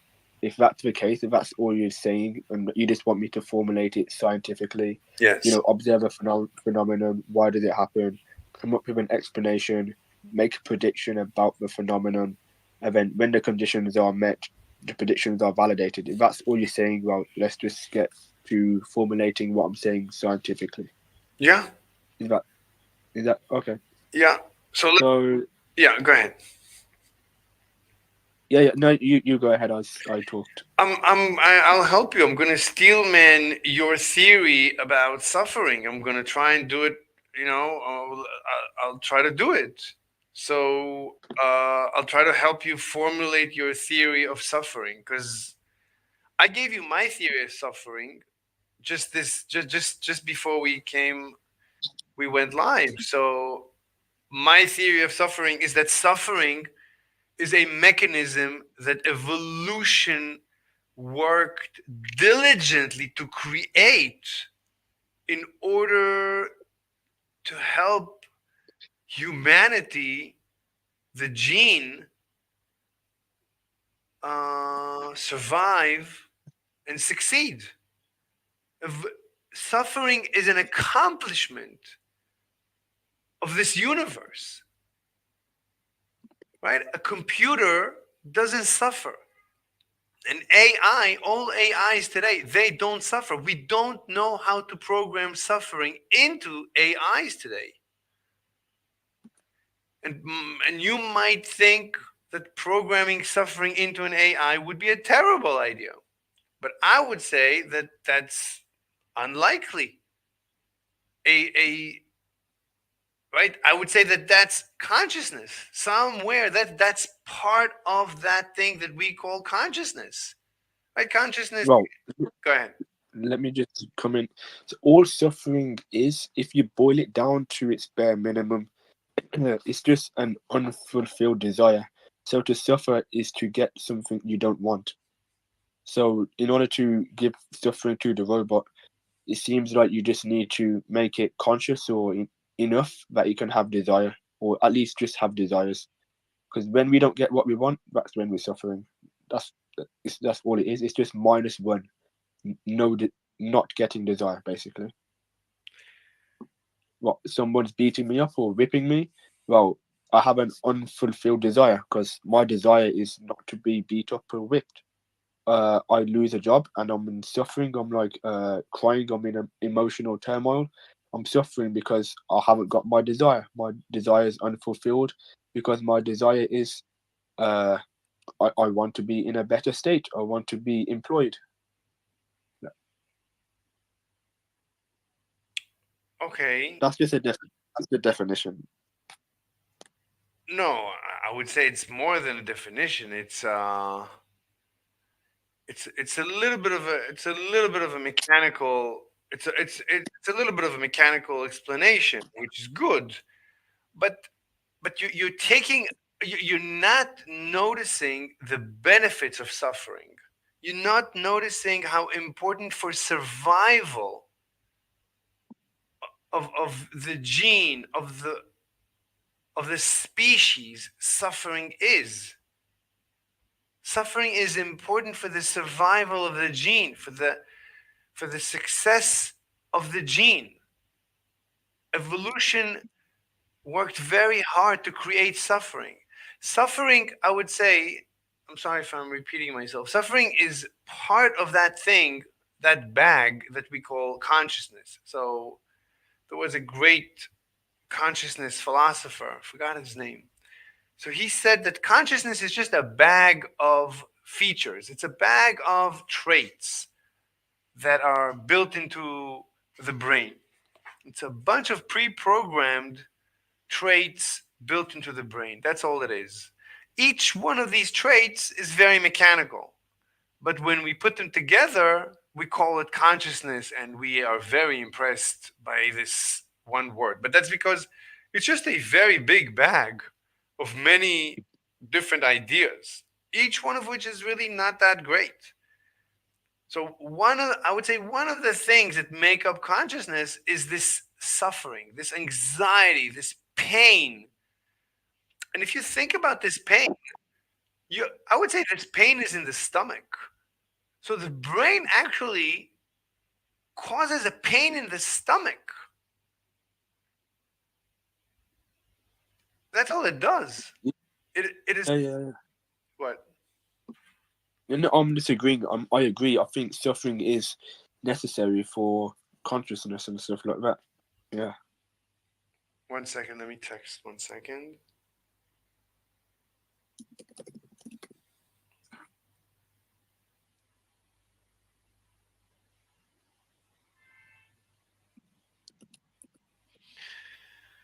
All right. Suffering is essential to happiness, you know? I don't know if no, because happiness is something else. I would say happiness is easy. To be happy, you can just take drugs. You can easily be happy. But theoretically, right, I could induce a state of happiness on a person. But if you ask me, do I want to be happy? I mean, I want to be happy, but under certain conditions. Like if you tell me I'm gonna take most of your brain away and you'll be happy, no, I'm not interested. If you tell me I'm gonna make you much wiser, but it's gonna entail much more suffering, I would say gladly, I'll take it. I'll take the challenge because I appreciate knowledge so much that I'm willing to pay the price. Like you say, are you willing to pay the price?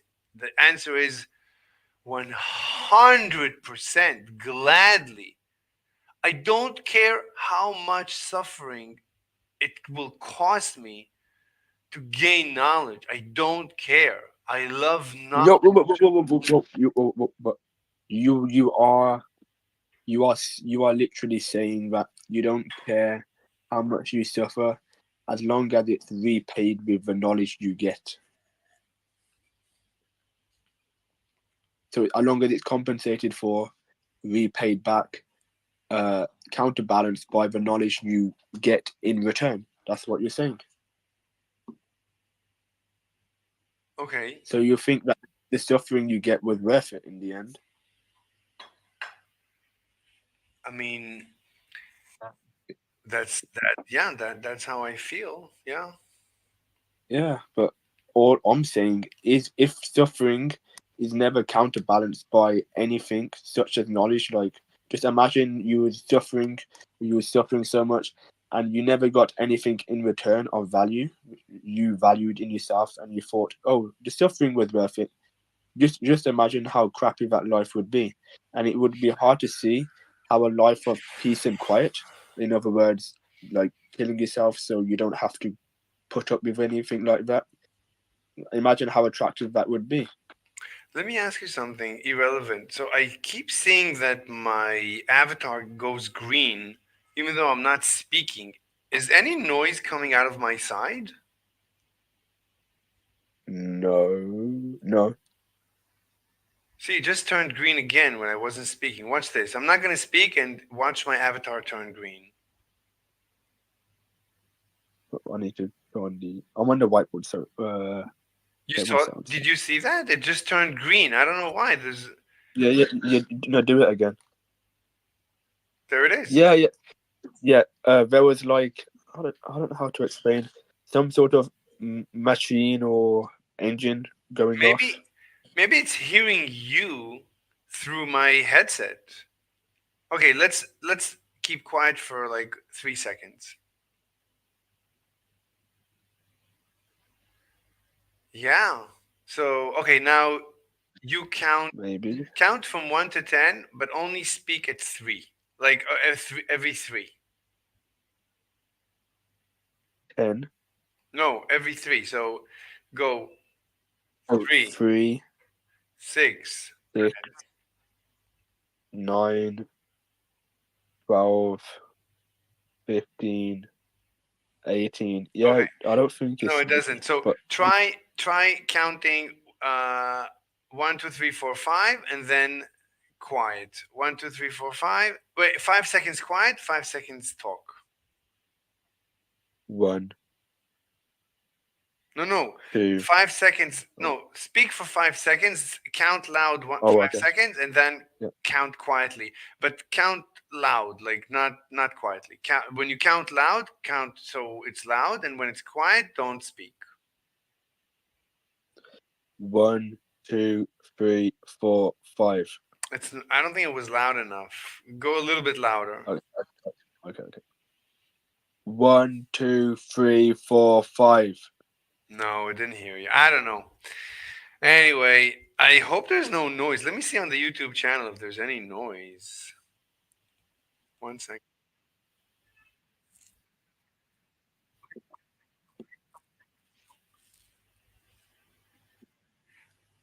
Maybe it's the wind. There's like it's a little bit. I have the fans. There's like I have a fan running in the background, but I don't hear anything because I have like a foam on my mouthpiece of the mic. Like foam that protects from plosives. Do you know what a plosive is? No. Plosive is a consonant that explodes, like P. What else? Like B.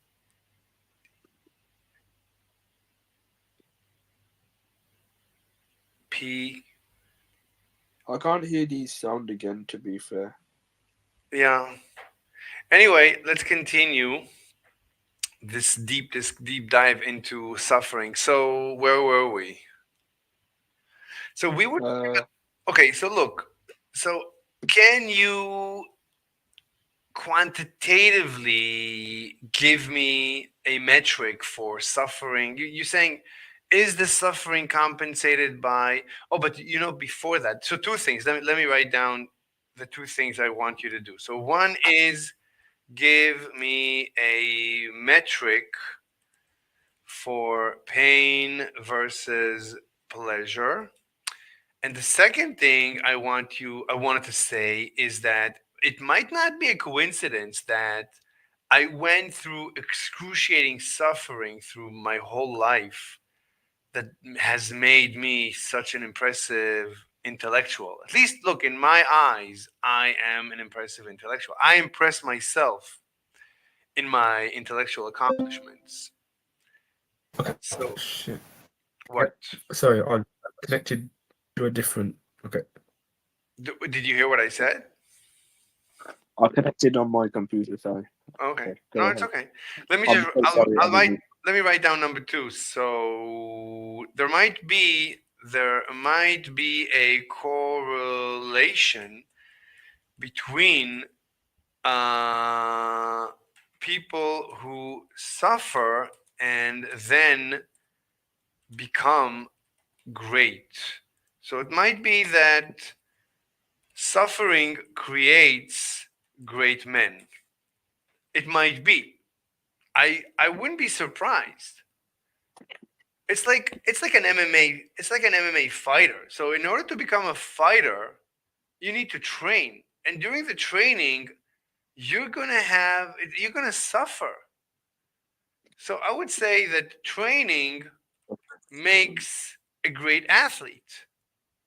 Come on, What? let's be charitable to what I'm trying to say. I'm not talking about this type of so-called. If I had to write this down, I'd put this in quotation marks and italics. Suffering, like we're not talking about this kind. It's also like not suffering. That's just pain, which is physical, torment, whatever. I'm talking about suffering as in emotional turmoil. Pure negativity.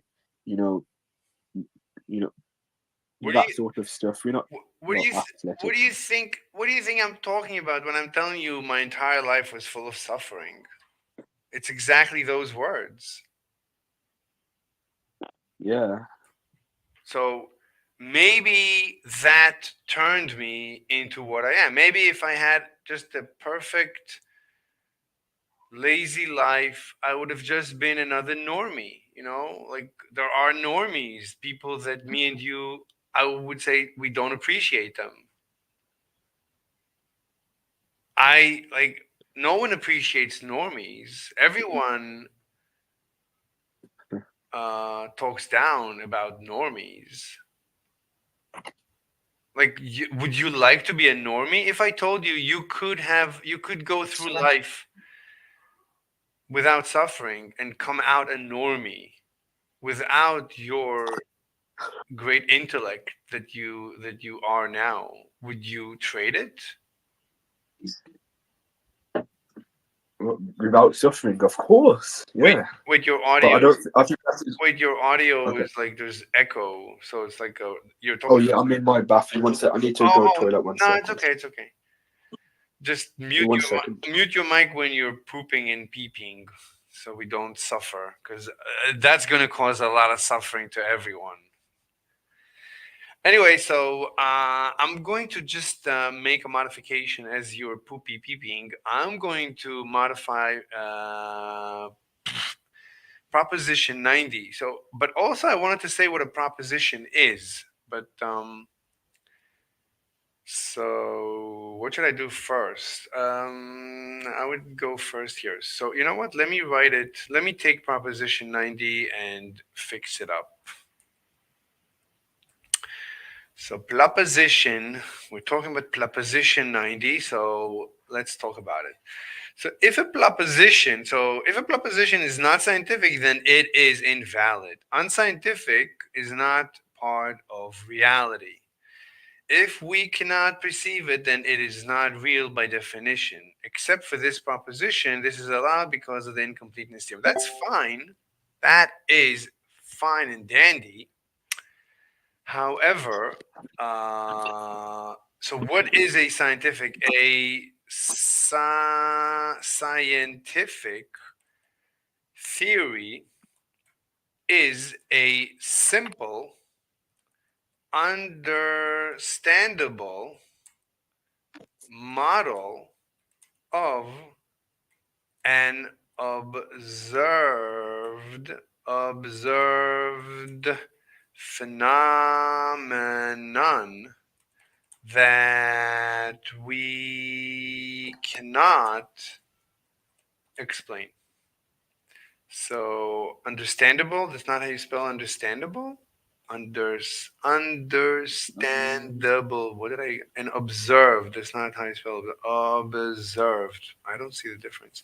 Where are you writing this? Oh, you can see it in the YouTube channel before I type it in. I mean, before I hit enter. But here, it's in the side chat. So if a proposition, so I just took proposition 90 and I added, so a scientific theory is a simple, understandable model of And I would add that um, that a model is a three dimensional mechanical contraption that can be easily built or programmed into a computer simulation. Uh, this model would be used to explain. Oh, we don't need that. We already said that, I think. So that is what a model. A model is a three-dimensional mechanical contraption that can be easily built or programmed into a computer simulation. That's the new proposition 90. All right, so let's take proposition 90. Where's copy? There's no copy. Speak, copy, message link. Oh, copy text. Copy text, and let's paste it. Paste as plain. Just, Uh, just to be clear, though, I don't want to derail like down a rabbit hole or anything. When you say if you can't perceive it, it's not real. Surely things like 1 + 1 = 2, that's like real, even though we can't see it. Surely, if I'm thinking of like a unicorn, that's real, even though I can't see it. Right. I don't know if I discussed it with you in the first conversation, but I'll gladly go through that again. I think it was a good discussion. We can repeat it. Let me just fix the word. But let's And go ahead. guys. I don't want to like go down a rabbit hole. It's just a bit of clarity. Yeah, yeah. No, I mean, it's a good question. We might as well go into the rabbit hole. I mean, it's important. Let me just punch Okay, in. we, we can go down, but uh, let's not get too far, and let's come back to Okay, the so growth question. if you have a proposition that there are unicorns, then you would say, I propose that there are unicorns. That's a scientific theory, right? Because we know what a unicorn looks like. It's a horse with a single horn and wings that flies, and it's white. Good enough. Let's go search for it. We know what to search for. It's a valid scientific theory because anyone can conduct the experiment to validate this theory. This theory makes a prediction that if we go search the earth, we'll find a unicorn. That's a good prediction. If we go search every island, and yeah, it's a valid scientific theory. Absolutely, there's no issue with it. The I issue. was Go ahead. Go ahead. talking about talking about concepts, not like a physical unicorn. Like What's if I'm thinking of something, yeah? like the content presumably is not material. I guess you can make the argument that it is, but it's like conceptual. It's like non-physical. I'm thinking of thoughts right now. Like, are they like not real? Or No, of course they're real. I mean, we didn't know this before we had a brain theory or before we had neuroscience. We had no idea what's going on. But people, I mean, people didn't know where thoughts happen. They thought they happen in the heart, in the stomach. They didn't know. They didn't know what the brain is for. But we know with modern technology and modern science, we know thoughts happen in the brain through neurons firing, and when you think of something, we know that a specific neuron, like it's called the grandma neuron or the grandma neuron theory or the Jennifer Aniston theory, it's that every concept has at least one neuron that will fire when you think of that concept. So Oh, okay. we know. So it's, of course, it, I mean, at least we know that. I mean, we don't know a lot about the brain, but we know that. And we know that with fMRI, functional MRI, which just means MRI while running an MRI scan while you are doing an activity or thinking. So we see the actual the waves of firing of neurons across areas or the entire brain. So that's just fMRI. So we know with fMRI we can basically read your mind.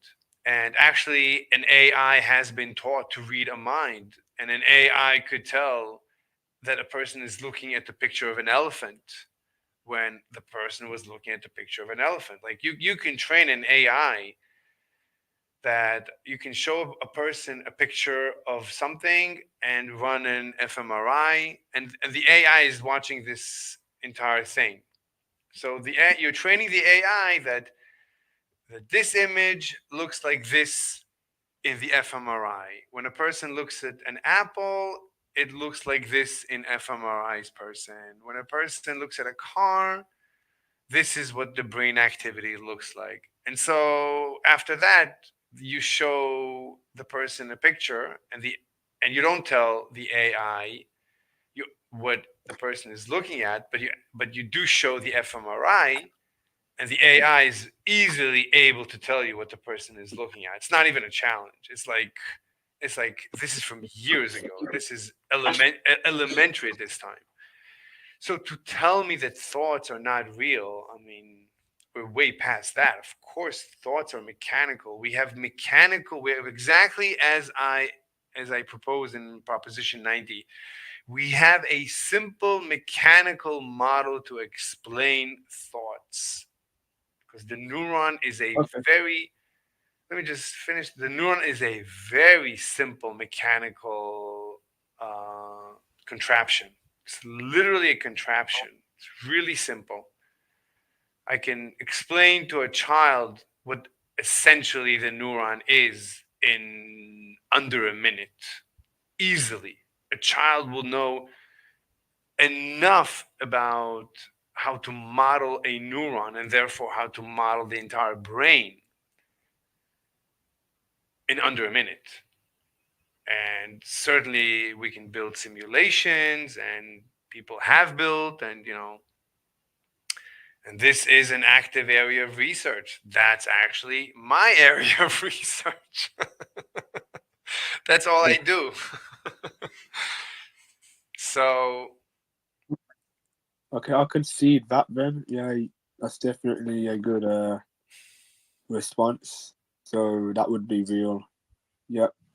How about, I don't want to like, it's not like an interview, but this is just, I'm just trying to wrap my head around exactly precisely what really is getting at. So if I said that if I said that I failed my test, like I had a high school test or something, for example, and let's say I failed, but let's say also that, and I'm saying this, but this all happened. Imagine that it all happened. So let's say I did not study for the test and I failed. If I make the a supposition that if I would have studied, I would have passed the test, is that statement, would you say that's real or false? Because presumably you can't test that statement. If I studied, I would have passed the test scientifically. right, but Or is that just gibberish?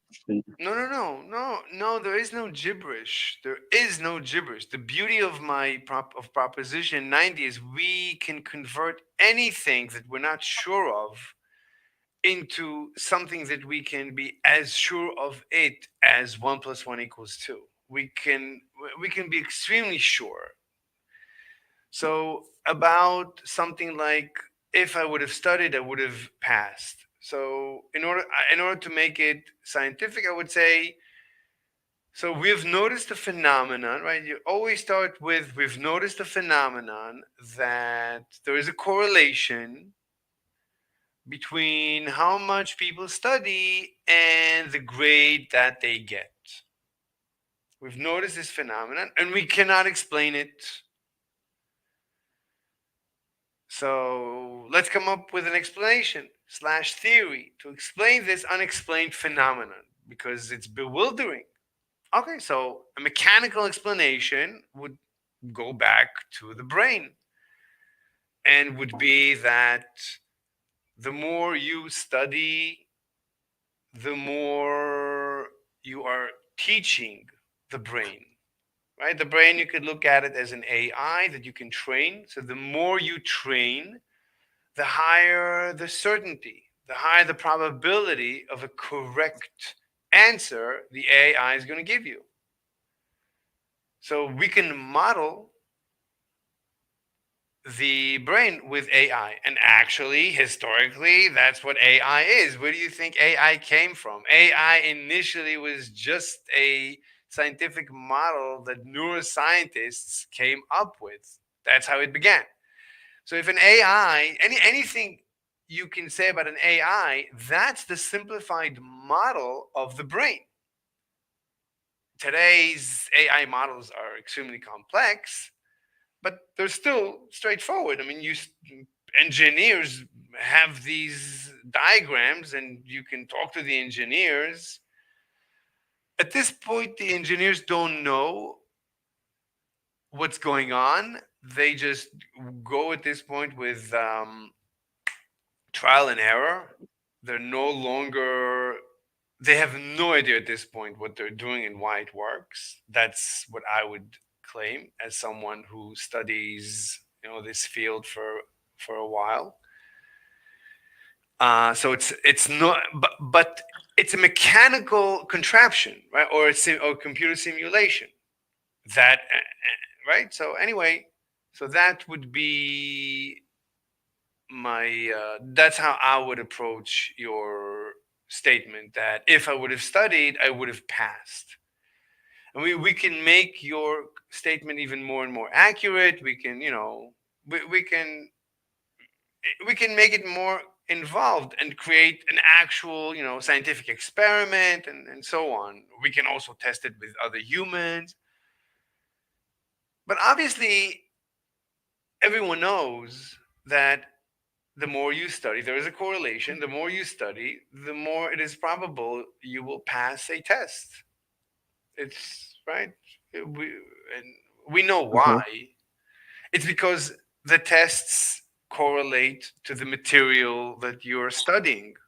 It's not that the test. Sometimes the tests are really bizarre. They have nothing to do, but mostly they do. Most tests test the material, quote unquote, right, that has been covered in the course. So it's all correlated. So we're not really surprised. It's not a, no one should be surprised by this phenomenon. This phenomenon is not really surprising that people who study more pass more.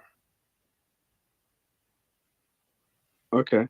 Well, if I were to just like provide a counter, Go I ahead. guess I would give like a skeptical thesis by saying what you're doing is using induction. So what induction is that if it has happened so many times in the past, it's probably going to happen in the future. So we have a correlation of in the past, these students they passed the test once they studied.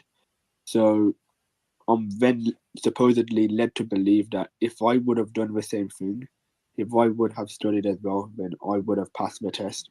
So But this is known as that's inductive reasoning. that's It not seems that that's not a scientific theory. I reject it. yeah, Feynman had but that. Feynman said that that's a scientific theory. I deny. I disagree with Feynman. That is not science. That's garbage. induction is not science. In my opinion, that's not science. Science, you have to have an understandable, simple contraption model to explain the phenomenon. You have to have it.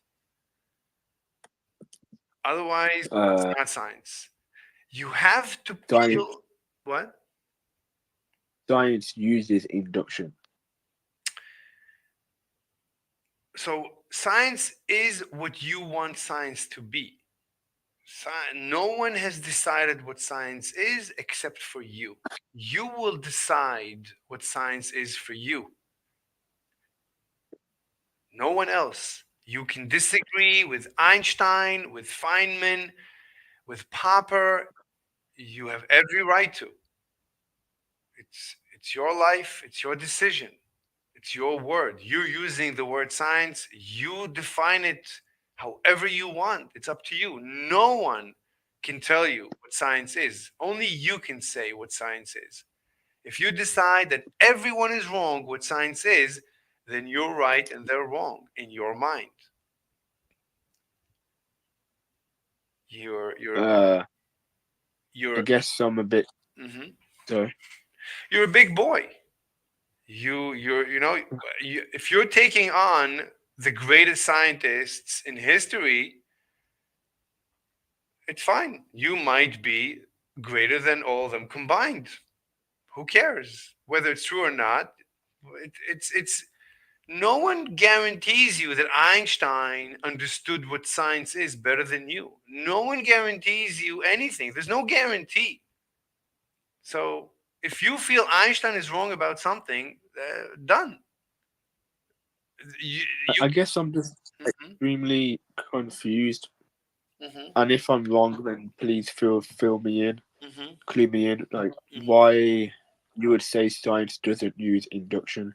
I feel like the entire scientific method or project uses induction. It's up to you. Like It's it up wants to to you. say It's no. But mhm. even just people in general, we use No. induction in our day to day lives. Wait. You use induction. Okay, okay. I didn't say anything. I'm just saying it's up to you. I'm not taking a position. I don't see where induction fits into the conversation yet. I don't. I don't mind if it does. It doesn't. Well, maybe it does, and it's good. Maybe it doesn't, and it's bad, or any other combination. Okay. So I wrote my definition of of a proposition of a proper scientific theory. Where do you? So the I would say that the only place where I present induction is in the test, right? Because we build a model. The model is mechanical, therefore it is deterministic. Let's add that word. It is. It must be so determinism. I'm assuming determinism. And that's where I failed with Mandible more than anything because I'm assuming determinism and super determinism. Let's put super in brackets. So super determinism. So first of all, I'm assuming super determinism. The universe is completely deterministic. Absolutely. The quantum foam seething does it absolutely predictably deterministically. Absolutely. There is no room for what did he call it? In indeterminism. There is absolutely zero room for indeterminism. That is the assumption. That is my assumption. Meaning, meaning I will not entertain a proposition that is not that does not assume that violates determinism, that violates I'll copy super determinism, that violates super determinism. I will not entertain it. AKA, your proposition is what? A lie. That's what I wrote before we went live. Oh, In uh-huh. any field in life, if somebody tells you, I have a proposition that I cannot understand, that you cannot understand, you will tell them, All right, then, right? Somebody tells you, I have a proposition. Yeah, you tell them, okay, go ahead. Yeah, but you're not going to understand it. Okay, then, then, then, then I have nothing to say about it. What's your proposition? Oh, 1 + 1 = 3. Yeah, you're right. I cannot understand it. There's nothing I can say about it. I don't understand the proposition. Why would you say that? Oh, I don't understand either. Then why are you saying that? Oh, I don't know. Then why are you saying that? Oh, I don't know. It's just my proposition. Okay, it's a lie. It's invalid. Do you have a mechanical model to explain this proposition? No. But you don't understand black hole singularities either. Well, actually, I do, but even if I didn't, the fact that I don't understand something momentarily doesn't mean that you can introduce unexplainable, such as indeterminism, concepts into the discussion. I will not entertain something I cannot explain, something I cannot understand. I cannot understand indeterminism. That's why I have to reject it. I don't know what it means to be indeterminate. I don't know. I can understand indeterminism. I can only understand superdeterminism.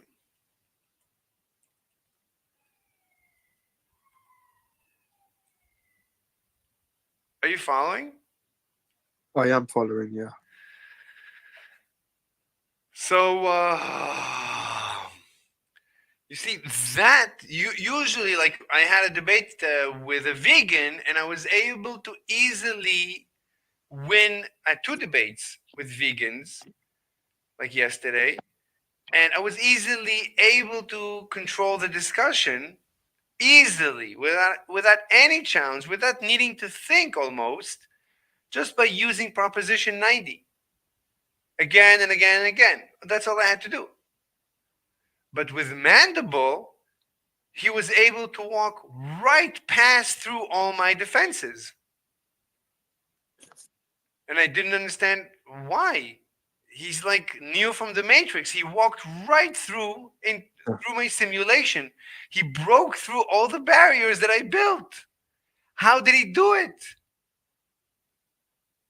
Because he violated something that I wasn't aware of should be a barricade, should be one of my defenses. The defense, the assumption of superdeterminism, and the defense of understandability. You cannot claim that because I don't understand something, therefore you can introduce something I don't understand into the conversation. That's unacceptable. If you do that, the conversation is halted immediately. You have to clarify any information you inject into the conversation until I understand it. And if you tell me that it is not possible to understand it, then the conversation is indefinitely halted.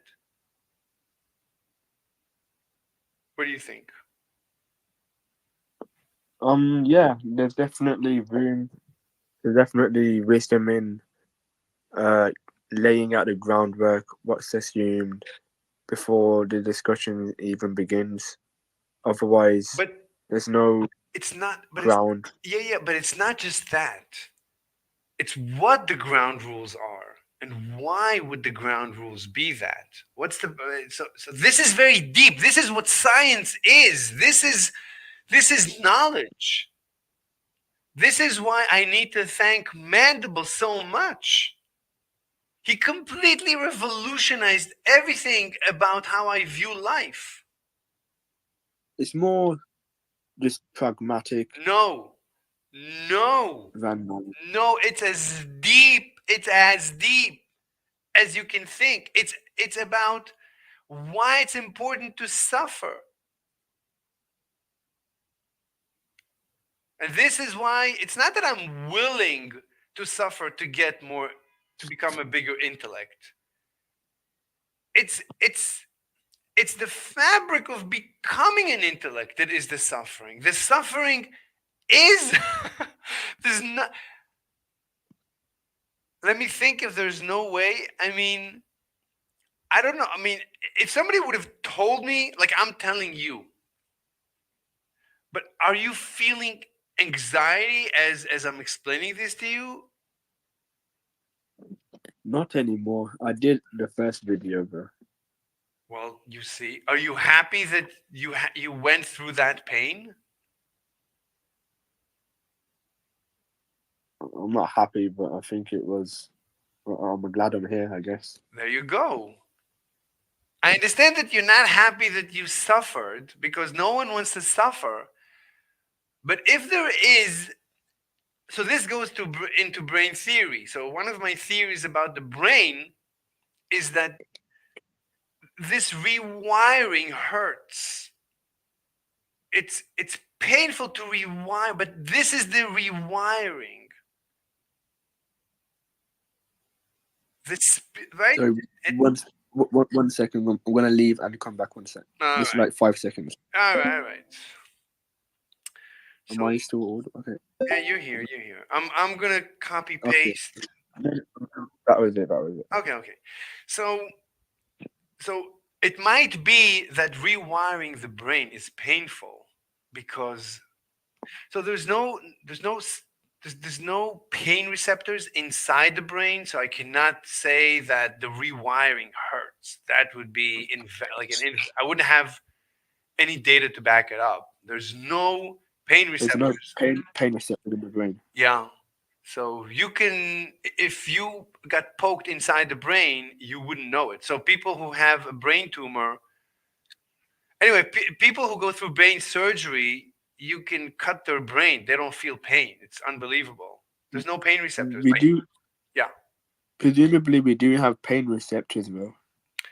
pain receptors are everywhere, but not inside the brain. There's no pain Oh, receptors okay. I see. inside the brain. The brain is, the brain is protected by a very strong helmet, the skull. And apparently, there's no corresponding pleasure receptor or something like that. There's no pleasure receptor anywhere in the body. There's just receptor. Exactly. That seems like we're just hardwired for suffering. Then if pain is so fundamental to our being, yet we don't have a corresponding thing, such that it's pleasure, like a pleasure receptor or But there object. there's no pain receptor and there's no pleasure receptor. There's just receptors. There's neurons all over the skin that sense different things. Like touch is a pressure receptor. When you're touching something, those are pressure receptors. We have heat receptors. We have vibration receptors. There's also a poke, like when you get stung by a needle. That's a separate. You could say maybe that's a pain receptor, but at the end of the day, that's one of the field that I'm studying is what is pain.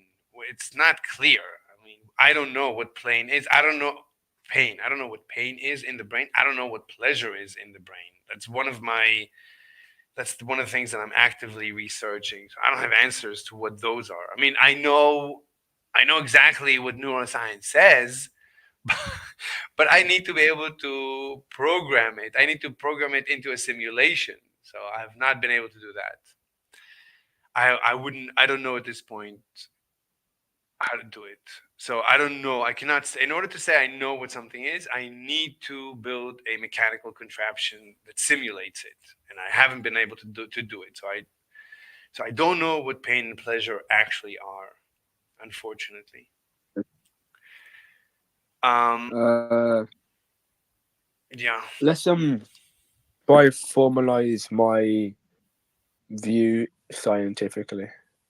Your view, but let's see, it's been 2 hours and a half, and I need to get some work done and eat, and then I need to go later. I don't know, maybe later I'll be back. I think you'll be sleeping by then. Let's see. Let's let's start winding down. So ask me whatever you want, and soon we'll be done. So what do you want to bring up? I guess I would have said something like, people don't like suffering. This is the observation. They don't like suffering, especially that which is not uh, repaid by some goods. Uh, when we're gonna ask why, like, why is this the case? So we can come up with an explanation. The explanation is that if life's suffering was not counterbalanced or overturned by some good, then it's inferior to a life of peace and quiet. Just non-existence. You don't But so you're not a subject to this pain or whatever. okay, so Uh, hold on. So you want to formulate this under the conditions of Proposition 90 as a scientific proposition? yeah. Sure. So we've noticed a phenomenon. The phenomenon is that people, I would say all animals, I would say even microbiotic animals, like what do you call it, an amoeba, they all avoid pain. They all have an instinctive, built in mechanical reaction to avoid pain. Uh-huh. So we've noticed this phenomenon. So the question is, what's causing it? Well, if you look at an amoeba, I mean, an amoeba is the simplest creature, one of the simplest. Actually, it's like it's like a floating city, but it's relatively simple. We know that it's a purely biomolecular machine. It's a molecular machine. I don't think we can see the molecules. Those are just a little bit too small. Thank you. But when we Hello. yeah, I'm here. But when we look through like a microscope, we can basically tell. So when you poke an amoeba, you know, it causes some, actually I think some electrostatic. So an amoeba, like all cells in the body, it uses electrostatic theory. It uses electrons. It uses ions. Ions are unbalanced molecules that have either an extra electron, or they're lacking electrons, or lacking two, or have extra two electrons. So they're electrically charged. So all the cells in the body, as far as I know, use ions in order to for homeostasis, in order to balance their activities. That's part of the molecular machinery. So there's no thinking, right? An amoeba is not thinking. Anyway, but what? Okay, so we can come up with right. We can come up with a mechanical explanation for how an amoeba avoids pain. We can come up with a mechanical explanation for what pain is to an amoeba. It would be some molecular interaction. Maybe there would be a chemomolecular, maybe electromolecular, but it's some molecular interaction. That would be pain. But Uh-huh. what's so okay? So we've noticed the phenomenon that all creatures avoid pain, and we're wondering But what's causing just that. Go ahead. there's a bit of nuance. There's a bit of nuance to just no. It's actually people don't like suffering. Like, But we it's something which I but want we to avoid. but we want to talk about a natural phenomenon, and we want to expand the natural phenomenon to the maximum in order to get the most data, in order to, right? So it's not that people, it's not animals, it's all creatures. I think even plants, Yeah. I'm not sure, but it might be that even plants avoid something that we could consider pain, even though plants don't Uh-huh. have pain receptors. But an amoeba doesn't have pain receptors. An amoeba. So they prefer not to be in this state of suffering. Right, but I'm saying we've noticed a phenomenon that all creatures, including amoebas and humans, try to avoid pain. We've noticed this phenomenon and we couldn't explain it. And now we would like to propose a scientific model to explain how it works. So, because the amoeba is the simplest of all, then let's do that. And the same contraption would also explain how humans or what causes humans mechanically to avoid pain. But it would be a mechanical explanation. With a human, it would actually probably be simpler because we would always go back to the brain,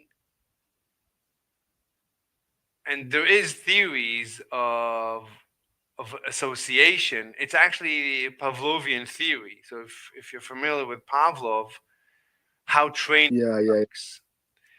Right. So that's in psychology, but it's actually this is fundamental to brain theory too. So you can use Conditioning and what? conditioning and stuff like that. Yeah. So you can use that. I mean, an amoeba doesn't learn using neuronal networks, a neural net. An amoeba doesn't have a neural net, as far as we know. So I don't know if an amoeba can learn. It might be able to learn using a different technique.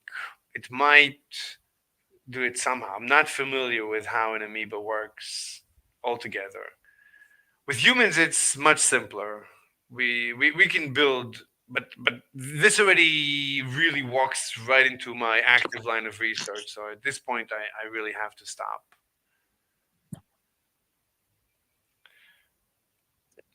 Um, yeah, I don't want to invade your time. No, no, it's not my If you time. have, It's not the time. It's the it's the content. It's the NDA. I cannot.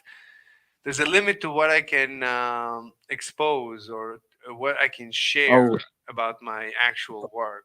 I can't just tell everyone my my revelations, my discoveries. They're not public. oh, I see. Yeah. But also, you said you don't want. I don't want to keep you. You said you wanted to do work or something. Yeah, I think I I was need talking. to I need to eat, get some work done, and get out, and then later I'll be back and I'll shoot you a DM. But you're probably going to be sleeping, so we'll see. Yeah, probably. Maybe you'll be up already. I don't know. Are you? Is it late at night for you? How is it, or is it early in the morning? It's 3 o'clock.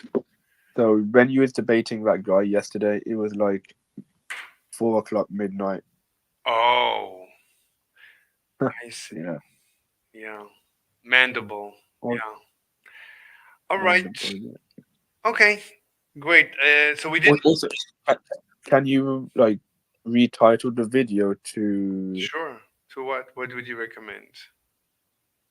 um, anti-natalism Okay. and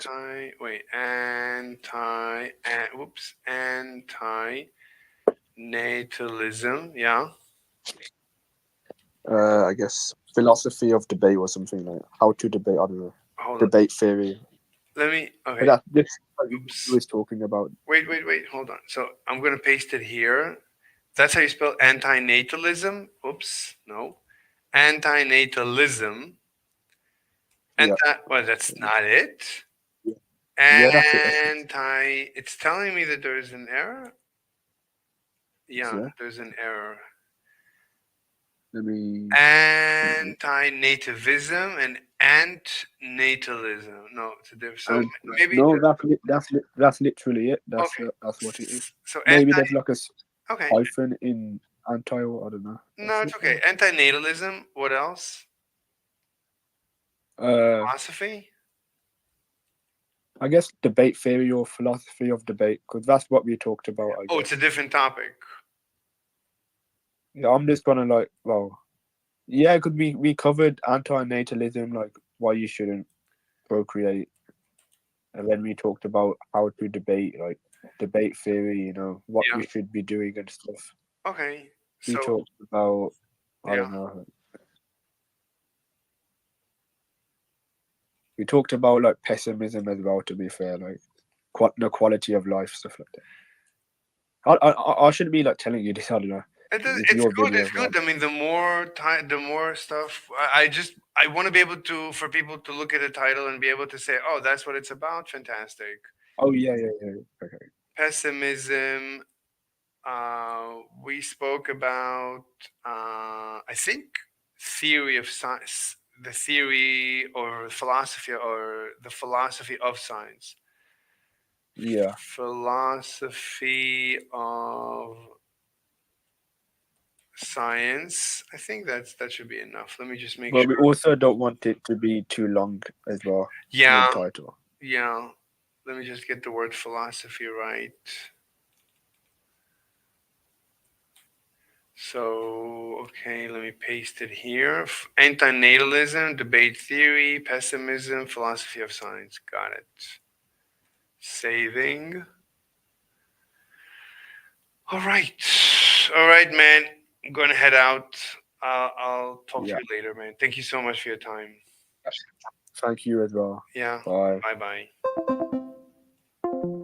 All right.